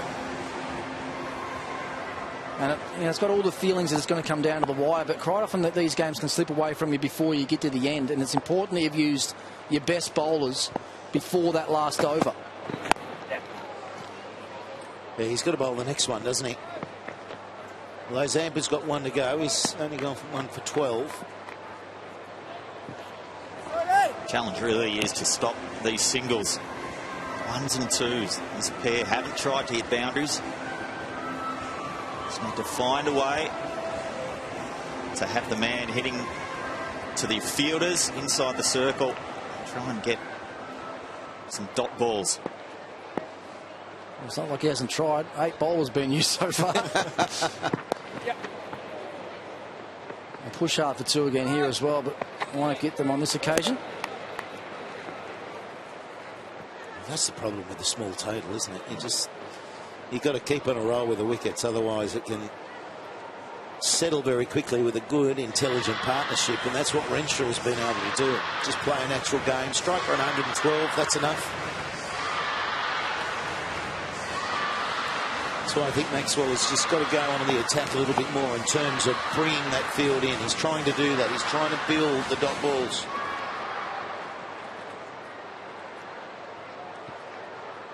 Only 1 in the circle himself on the onside though, mid-wicket. Oh, does it carry? No, frustratingly close. They needed something like that, the Stars. So that's the end of the 14th, 4 for 91.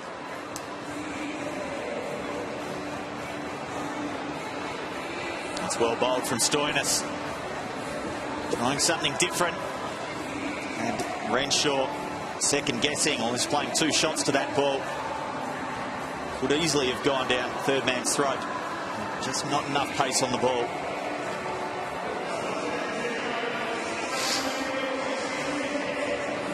An impressive partnership.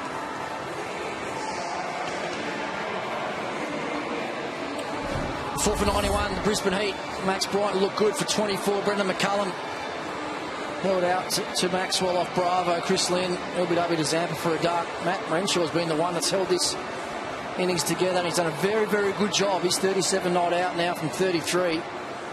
Nice little partnership of 37 with Jimmy Pearson. Change of bowling again, so it is Dwayne Bravo back into the attack. Can he strike for the Stars? Keep them in the game. He loves to start with that Yorker. And we've got Ben Dunk wide up. Was looking good, mate. It's now settled, this partnership. Bit nervy. It is, but we've still got, Bravo's still got 2 after this one. Stoinis another one, and Zampa another one. So we've got the overs in our, in our best bowlers to defend it. We're just trying to get guys off the fence, like a long way off the fence, to stop the 2s and try and force them into, some boundary shots, which, hopefully open up those opportunities for wickets.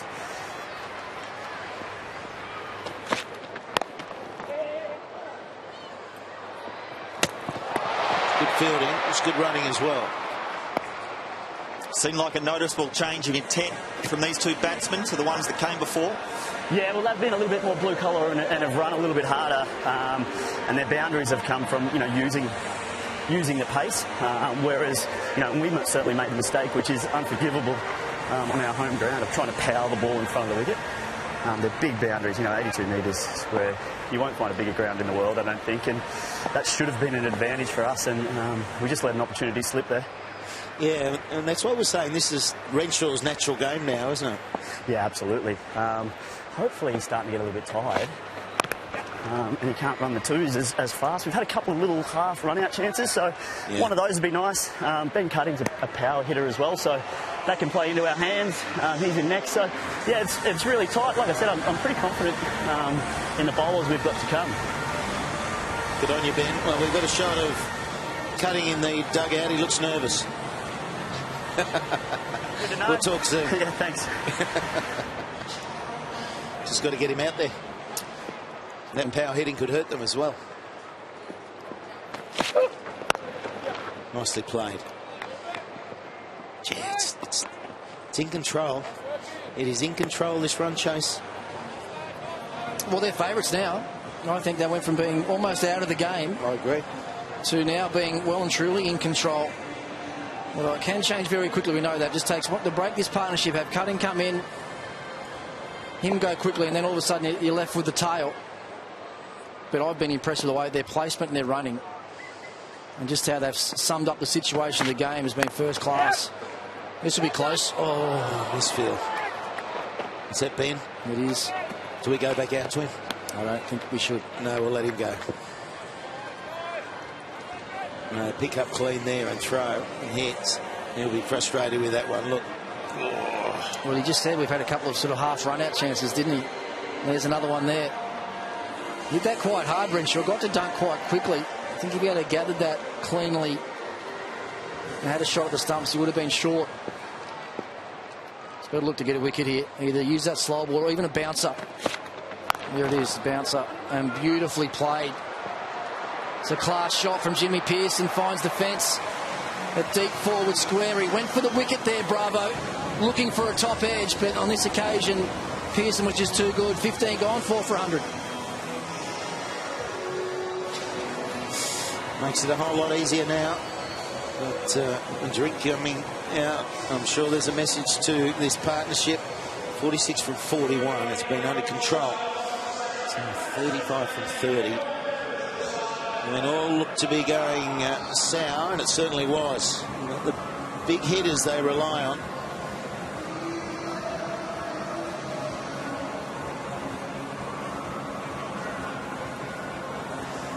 Can't wait for tomorrow night. Perth Scorchers taking on the Melbourne Renegades, who have really lifted this season. They've been playing some excellent T20 cricket, and we look forward to seeing how they finish off the season. That'll be live from Perth Stadium. And you go to bigbash.com.au for your tickets. Here we are, final 5. Zampa's got 1 to go. Yeah, without stating the obvious, he needs to break this partnership open here and break the whole game open, Zampa.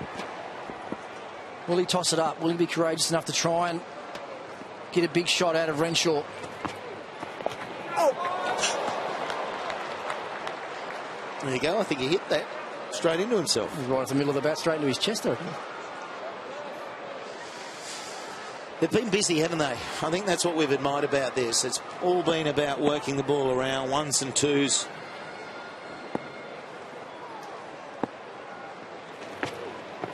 Yeah, Max. Or bowled. Yeah, their running and their placement has been outstanding. You can see here, it's exactly what they've done. Look at the amount of 1s there. 2s and 3s, not many of them, but there's enough just to keep things ticking over. Just the 3 boundaries in the partnership. Outside leg, still the single. So they just played the situation exactly right so far, haven't they? I mean, they're not home yet, but they've done the best job that they could possibly do without taking any risk, just to keep their team in the contest. Yeah. Hit him and pitched a long way, hit him a long way outside leg. 27 singles so far in a partnership of 47s. Definite change of intent. And very intelligent batting. It's not what you'd normally think in T20, would you? Particularly with the heat. It's normally 4s and 6s. Oi!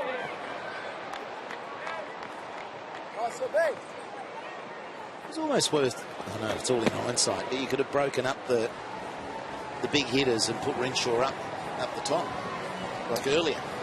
So keep a bit more hitting down. But I just think they thought they'd break the back of it early and romp it home.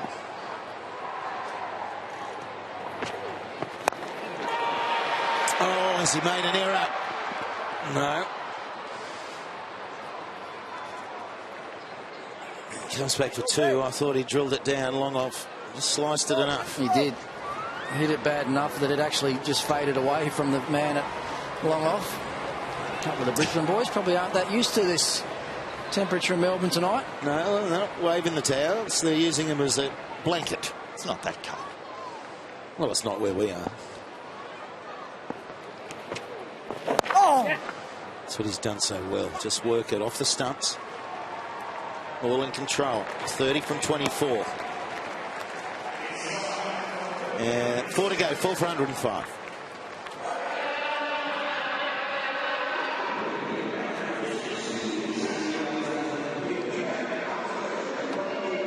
So Ben Dunk was saying he hopes he gets worn out. He's looking a little bit red in the face. He shouldn't be too puffed. Oh, Renshaw be loving it. 44 from 41. Well,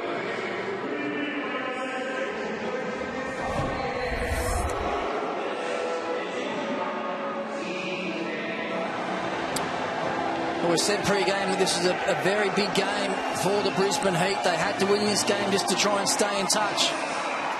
This will be their 10th game. If they can win this, just keeps them there around with everybody else, with the Thunder, the Stars, and the Strikers who have struggled a little bit of late.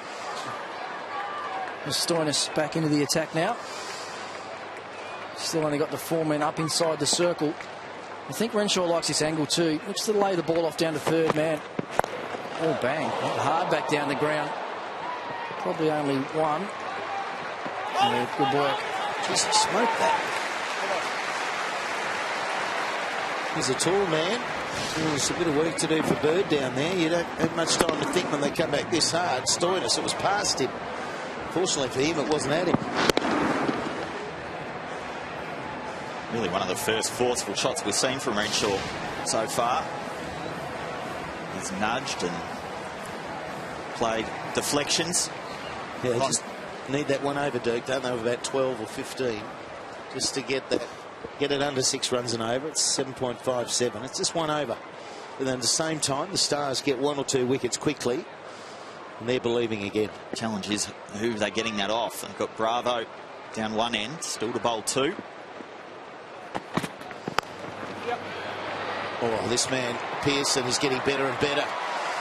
He pulled one the previous over, or 2 overs ago. That one helped on its way. It's a bad ball from Stoinis. The balls that have been short, but pace deliveries have been dispatched this evening. When bowlers have bowled short and dragged the ball down and bowled slowly, they've been very effective. This one in particular, bowling on the hip, so the wrong line as well. I think we can see there. I like the control in that shot though as well. He didn't try and overhit that, did he? A lot of the Melbourne Stars batsmen try to hit those sort of balls for 4 or for 6, really. All Pearson was thinking about then was just finding the gap. He knew if he got the right timing on it that he'd find the fence anyway. And they've pushed themselves up quite a bit there too. They're about 2/3 instead of being 4/5 back to the fence to stop the 2s. So there was no way they could run around and stop it, even though there were 2 men there. And so 6 off 3 deliveries. With only a little under 7 runs required per over. The challenge now as a bowling side is where are your dots coming from? If you allow the batsmen just to get ones, they're going to win. Oh, he's edged it, and he walks. Renshaw. Wow, here's a twist in the tail. He's been a wicket taker for them of late. Marcus Stoinis, we said that when he came back for his second over. That's his second breakthrough tonight as well. It's a big one. The impressive Matt Renshaw's gone. A good short ball from Stoinis. We saw him actually play one of these earlier in the night that he just helped just short of third man. He's got a tickle on that one through to Hanscom. So Renshaw goes for a really well-made 45.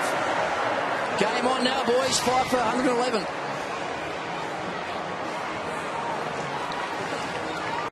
The free ClearScore app tracks your credit score, offers money coaching, and finds you great deals on loans, so you can get those New Year finances in order. New Year, Numos. Ah, they love a win on the bingo. Ordering a flamingo. I said bingo! Bingo! There's a winner every minute on Jackpot Joy. I'm paying too much interest on my credit card. Get a fluid balance transfer offer. To see what you could save, go to fluid.co.uk today.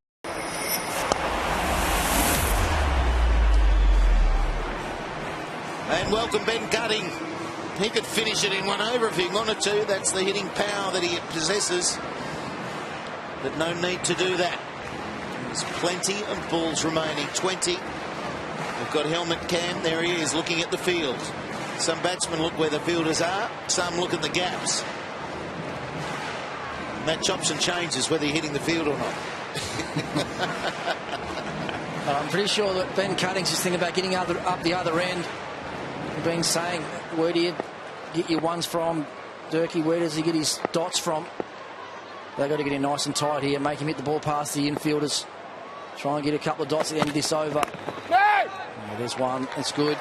This is good. Every dot is like gold here now for the Melbourne Stars. They were cruising, and now a new batsman. Gee, you can put the heat on a new batsman. There's a reluctance to play the big shot early. Don't want to be held responsible. You always feel like if you get out now, even though there's wickets gone before you, your wicket could be the one to cost your team.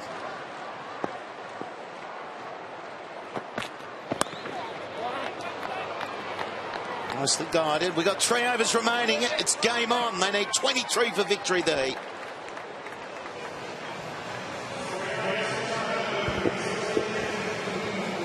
Ben Cutting, a dedicated short-form cricketer.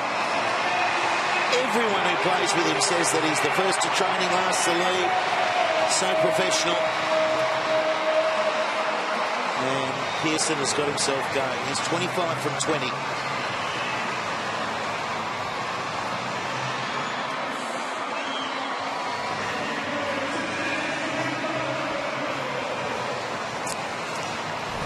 Oh, how's this worm looking now? Ooh, as we expected, pretty tight. Very tight. So it was. The Stars 6 for 114. Playing the Heat and Chase 5 for 112. Yep, she's pretty tight, all right. The last 5 overs of the Heat innings, and they lost 4 for 28.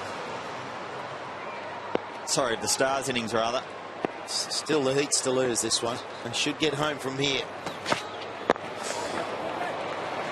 Bravo, Yorker. We talk about Ben Cutting's power and how clean a hitter he is, and he can finish this game in maybe 1 over if he wanted to. I still think that Pearson's the biggest man in the game now. Yeah. He's controlled things really well. He's 25 not out. He's the set batsman. Brisbane need him to go through. The chat between Bravo and Maxwell. Just talking about what field they might want. I'd still be thinking, Cutting, I'd still be getting him to think that big shot down the ground. And the bowlers remaining, so you've got Bravo can bowl one more after this. This is 18. And you got 19-20, so he's going to bowl one more after this, you would think. Zampa done. Bird's got 2. Madison's got 3. He started, why not finish? I don't think we'll be seeing that again. Plunkett and Stoinis, the obvious ones there as well, aren't they? Stoinis with 1 to go. Terrible appeal, Dwayne. Around the wicket.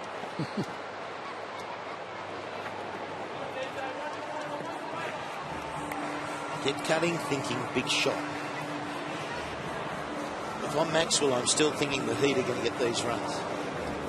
Unless you're encouraging this cute big shot. I agree. I think you can actually make him play a big shot, Slats. I reckon you can bowl a good short ball here to Ben Cutting. I reckon he'll take it on. Big square boundary. They've got 3 men out for trying on the leg side as well. 3rd man's up. Let him take on the hook shot. Oh, it's going down! Dear, oh dear. Backward point, it went down. O'Connell the man as well. Just the youngster. Cutting went after her. I went really hard at this and sliced it at a perfect catching height to backward point. Oh, that's a goober. They don't get much easier than that. Oh dear. Big Brav, he knew he'd already got one, hadn't he? Maxwell took one closer than that, same position. He's going to play his shots, Cutting. Go again. Use another short ball. Paddles it. Here is that man waiting for something in the air. Oh, it's a big miss. Big miss. You talk about bowling the short ball, Rick, but it's also quite a dangerous ball as well when you don't have too many runs to play with, because any top edge, especially with your fine leg and your third man up, any top edge is going for 4. You don't have that many runs to play with. So yes, it's a wicket-taking option, but it's also quite high risk. You're putting a lot on the line. Dwayne Bravo, historically, his change up in pace when he bowls his bouncer has been such an effective weapon.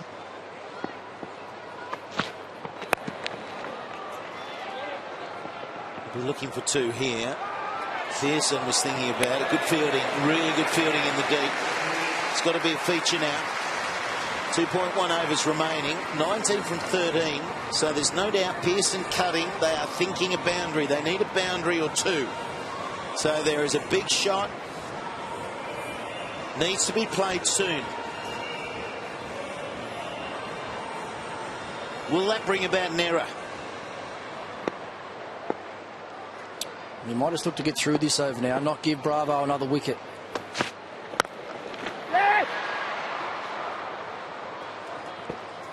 An excellent over. I think the catch goes down. Only goes for 5.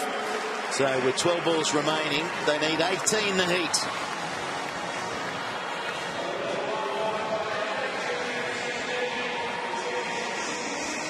What a game it's been. Ebbs and flows. One stage you thought the Heat were out of it. Now they're back in. Stars gone. Now they're back in. Neck and neck now. 18 off 2.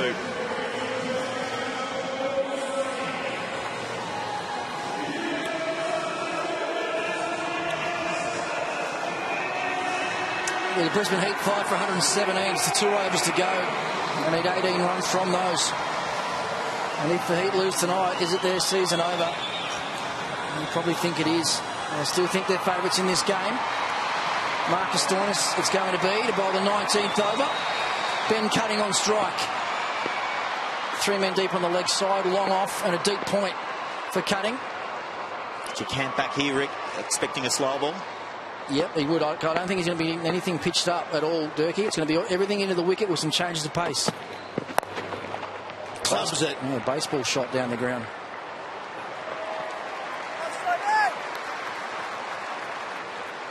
Cutting is so dangerous, but I'm still with you, Ricky. It's Pearson. Pearson's been in control.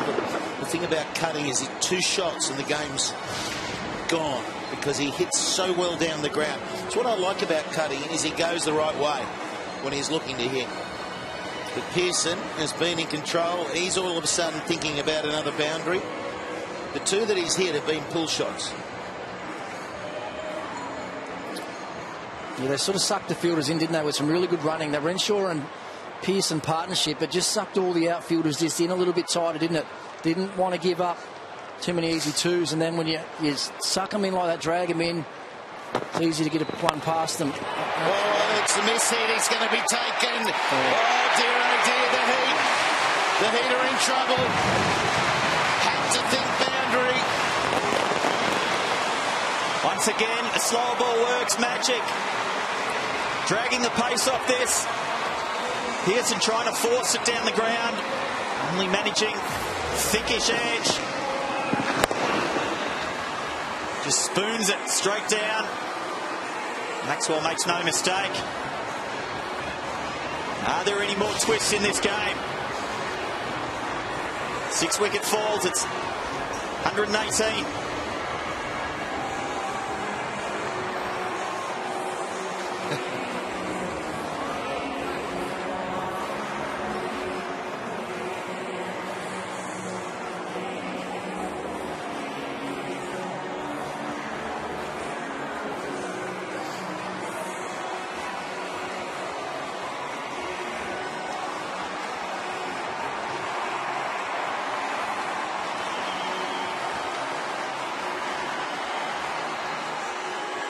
So Layla's out there. High score of 13 this year. So a lot of batting, but 13 will do if he can get there. They need 17. 10 balls remaining. And now it's Cutting on strike. You can bat slats, Josh Layla. Right-handy with the bat in hand. Stoinis, he's got the knack, hasn't he? There's a wide.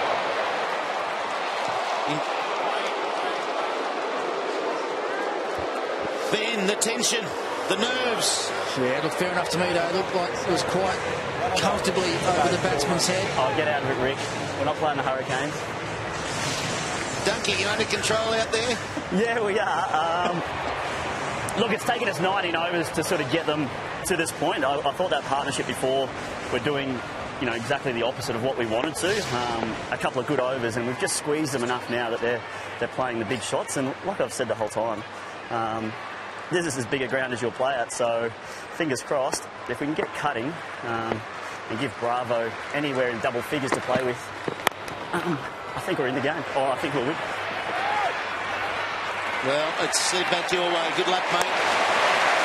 So Ben Dunkley, thank you for contributing. It's given us a great insight into the tension that's going on now. Obviously the home crowd, we've had 20,000 in-house, and there'll be a few people just tuning in late in the piece for this game as well. And we're down to 15 from 9, 4 wickets in hand. Can go either way.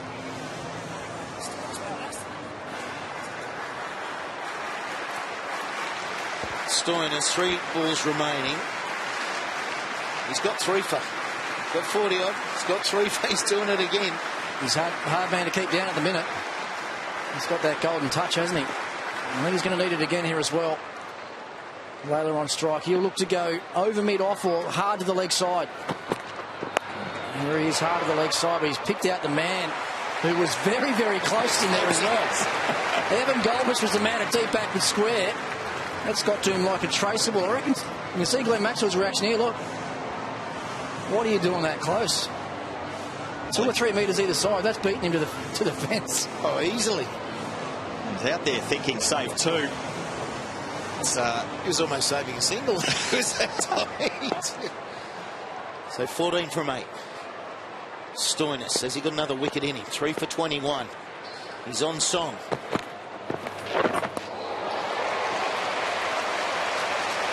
Oh, it's flicked something. Yeah, I reckon he hit it. It sounded like he actually hit the bat.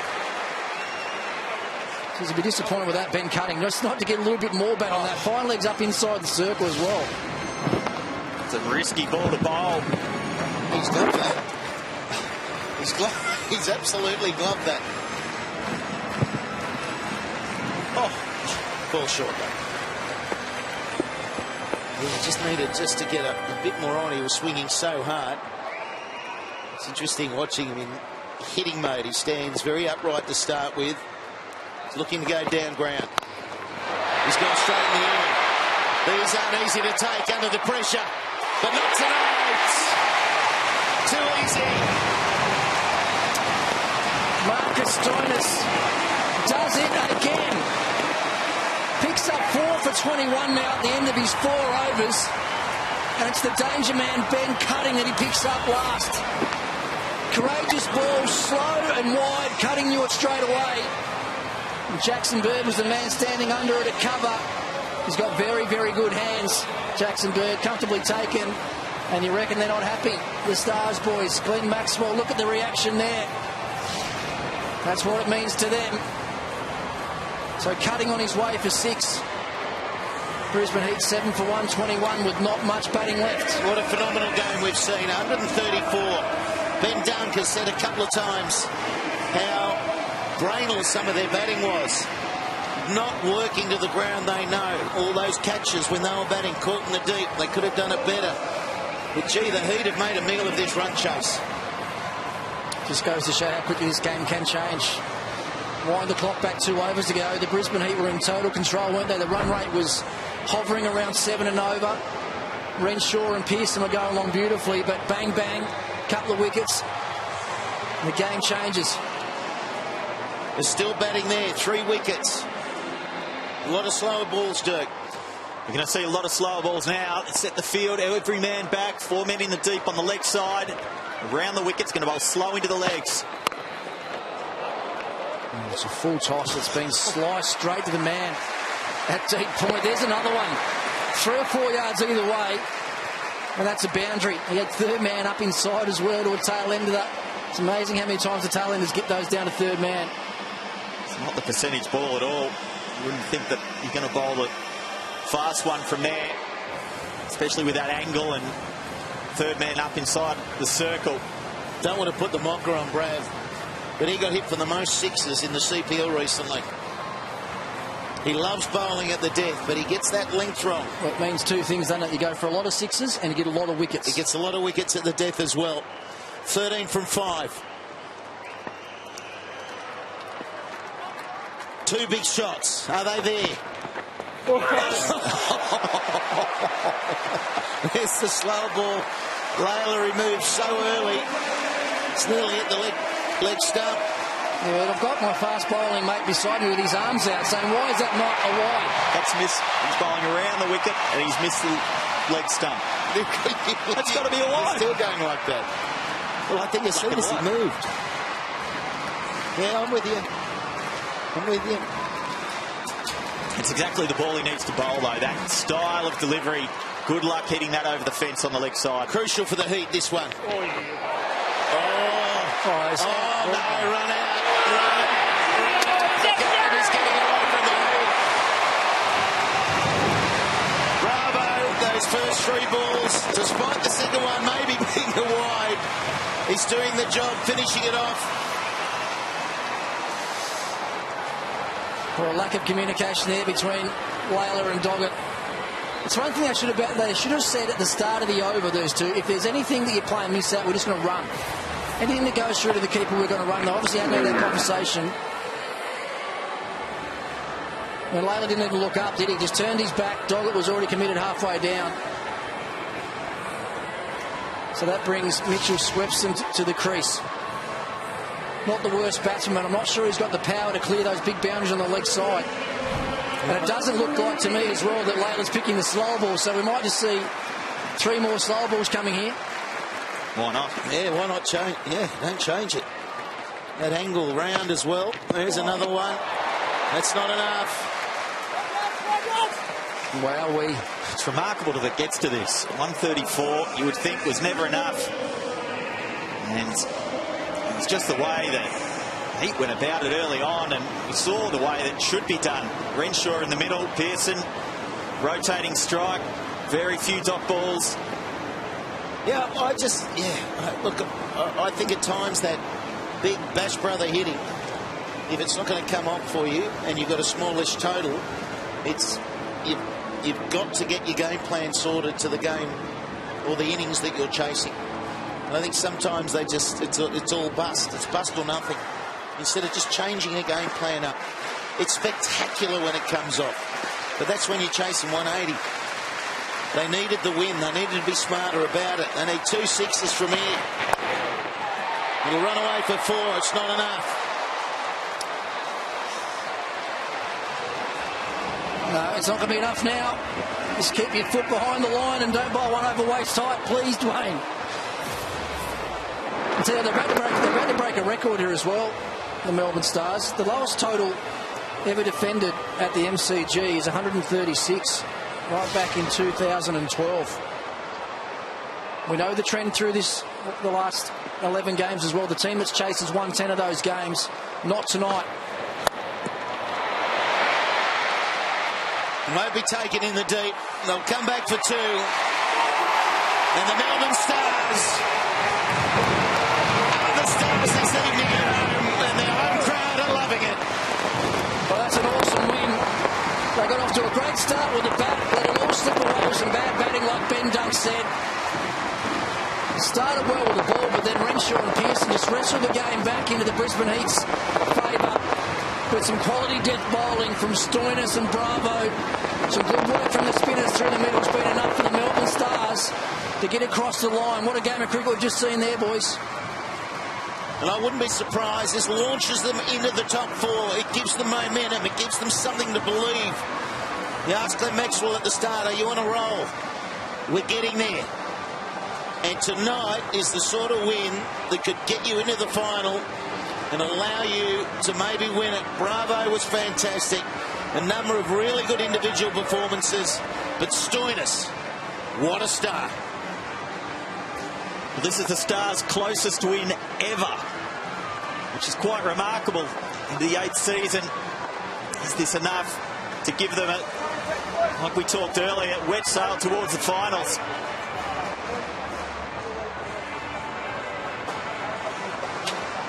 Another win to Maxwell as well. Yeah. This captaincy record. Just leave the chat to the boys there. It's brilliant. But you've got to feel for the Heat. I just think they got it horribly wrong. As soon as you're chasing 1-3-5 for victory, you've got to get there. Mate, I said at the innings break that it would depend on how many those two men on screen got there, along with Max Bryant, will determine if they won the game or not. They're so top heavily loaded up there. If those three don't come off, chasing any sort of total for them is going to be very, very hard work. Max Bryant was okay, got him off to a fly, got 24, didn't get enough out of McCullum, certainly didn't get enough out of Lynn, and they couldn't chase 134. So heartbreaker for the Heat. It will be their year gone, I would think. But the Melbourne Stars have a lot to celebrate. Probably didn't think they'd get home, but they win by 5 runs. Well, that was a topsy-turvy match and an excellent win for the Melbourne Stars. Brisbane Heat needed 35 off the last 5, 23 off 3, and then 14 off the last over, bowled by Dwayne Bravo. It was Stoinis' day, but Bravo mopped it up at the end. He was excellent as well. Let's have a look at that last over. Bravo, so difficult to get away. He would have backed himself single off the first ball from the full toss. Really difficult situation for the Heat when we got to this stage. They tried everything. Potentially that could have been a wide, although it wasn't far away from leg stump. And another slow ball and a run out. You just see the game just ebbing away from Brisbane Heat. Did not have the right batsman there at the end. And Bravo is canny. Another slower ball, only a leg by. And the task becoming harder and harder. Going down to 12 off 2. That helped a bit, but it was not enough. Could have done with one of those earlier in the over. So 8 off the last ball, just make sure he didn't overstep or bowl a wide. 2 runs off the last ball. And Melbourne Stars home by 5 runs. An unlikely victory when that partnership between Renshaw and Pearson was being put together. And well might the fireworks go off. Well worth celebrating on a Sunday evening in Melbourne for the home side. 3 wins in a row for them. Now, who was the man that set it up, really? We saw Bravo bowl that last over, but it was Stoinis. Runs and wickets. Runs early on. Not many batsmen came to terms with this pitch, but he was able to for a while. He's been in very good form, 70 not out and 53 coming into this match. Deep in his crease there, powering that through the leg side. It was just about the cleanest ball struck during the day. And a tough day for batsmen. Stoinis going to 42 there. He was out soon afterwards for 43, but then he got involved with the ball. That was the first wicket. Any batsman who tried to consistently attack struggled on this pitch, and that was the crucial wicket. Renshaw played really well, and undone by the short ball. He was looking to play that down to third man, and that changed the game.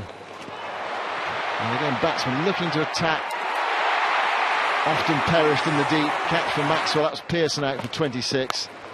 And then cutting. I think once this went up in the air, you knew this was going to be Melbourne Stars' day. Cutting dangerous at the end, but not to be today. And Stoinis finishing with 4 wickets. So victory for the Melbourne Stars. Coming up on BT Sport this afternoon, today at 3:32 HD and 4K UHD. FA Cup 4th round action from Sellers Park. Crystal Palace against Tottenham. And then tomorrow more Big Bash action. Perth Scorchers struggling, Renegades going well. 10 AM 2 HD for that. And then Tuesday morning an early start, 4:45 AM for the Hurricanes, who are top against the Heat, who are really struggling now with only 7 points. 2 HD for that. So Melbourne Stars, 3 wins in a row. Brisbane Heat lukewarm and struggling big time now to make the semi-finals. Goodbye for now.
nice. Free bet.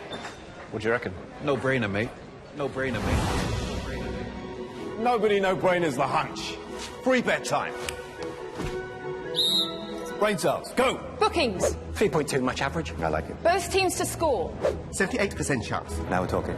Corners. 10.5 per game. No team beginning with C has ever beat... I'll take it from here. Look and learn. Heed your hunch with Betway's Free Bet Club. Put £25 on multiples for £10 in weekly free bets. Look, it's me. Giving out my credit card details. Sharing my passwords with strangers. Being hackers' best friend. Your sensitive online data is just as open to snoopers on public Wi-Fi. Connect to NordVPN. Help protect your privacy and enjoy advanced internet security. Download NordVPN now.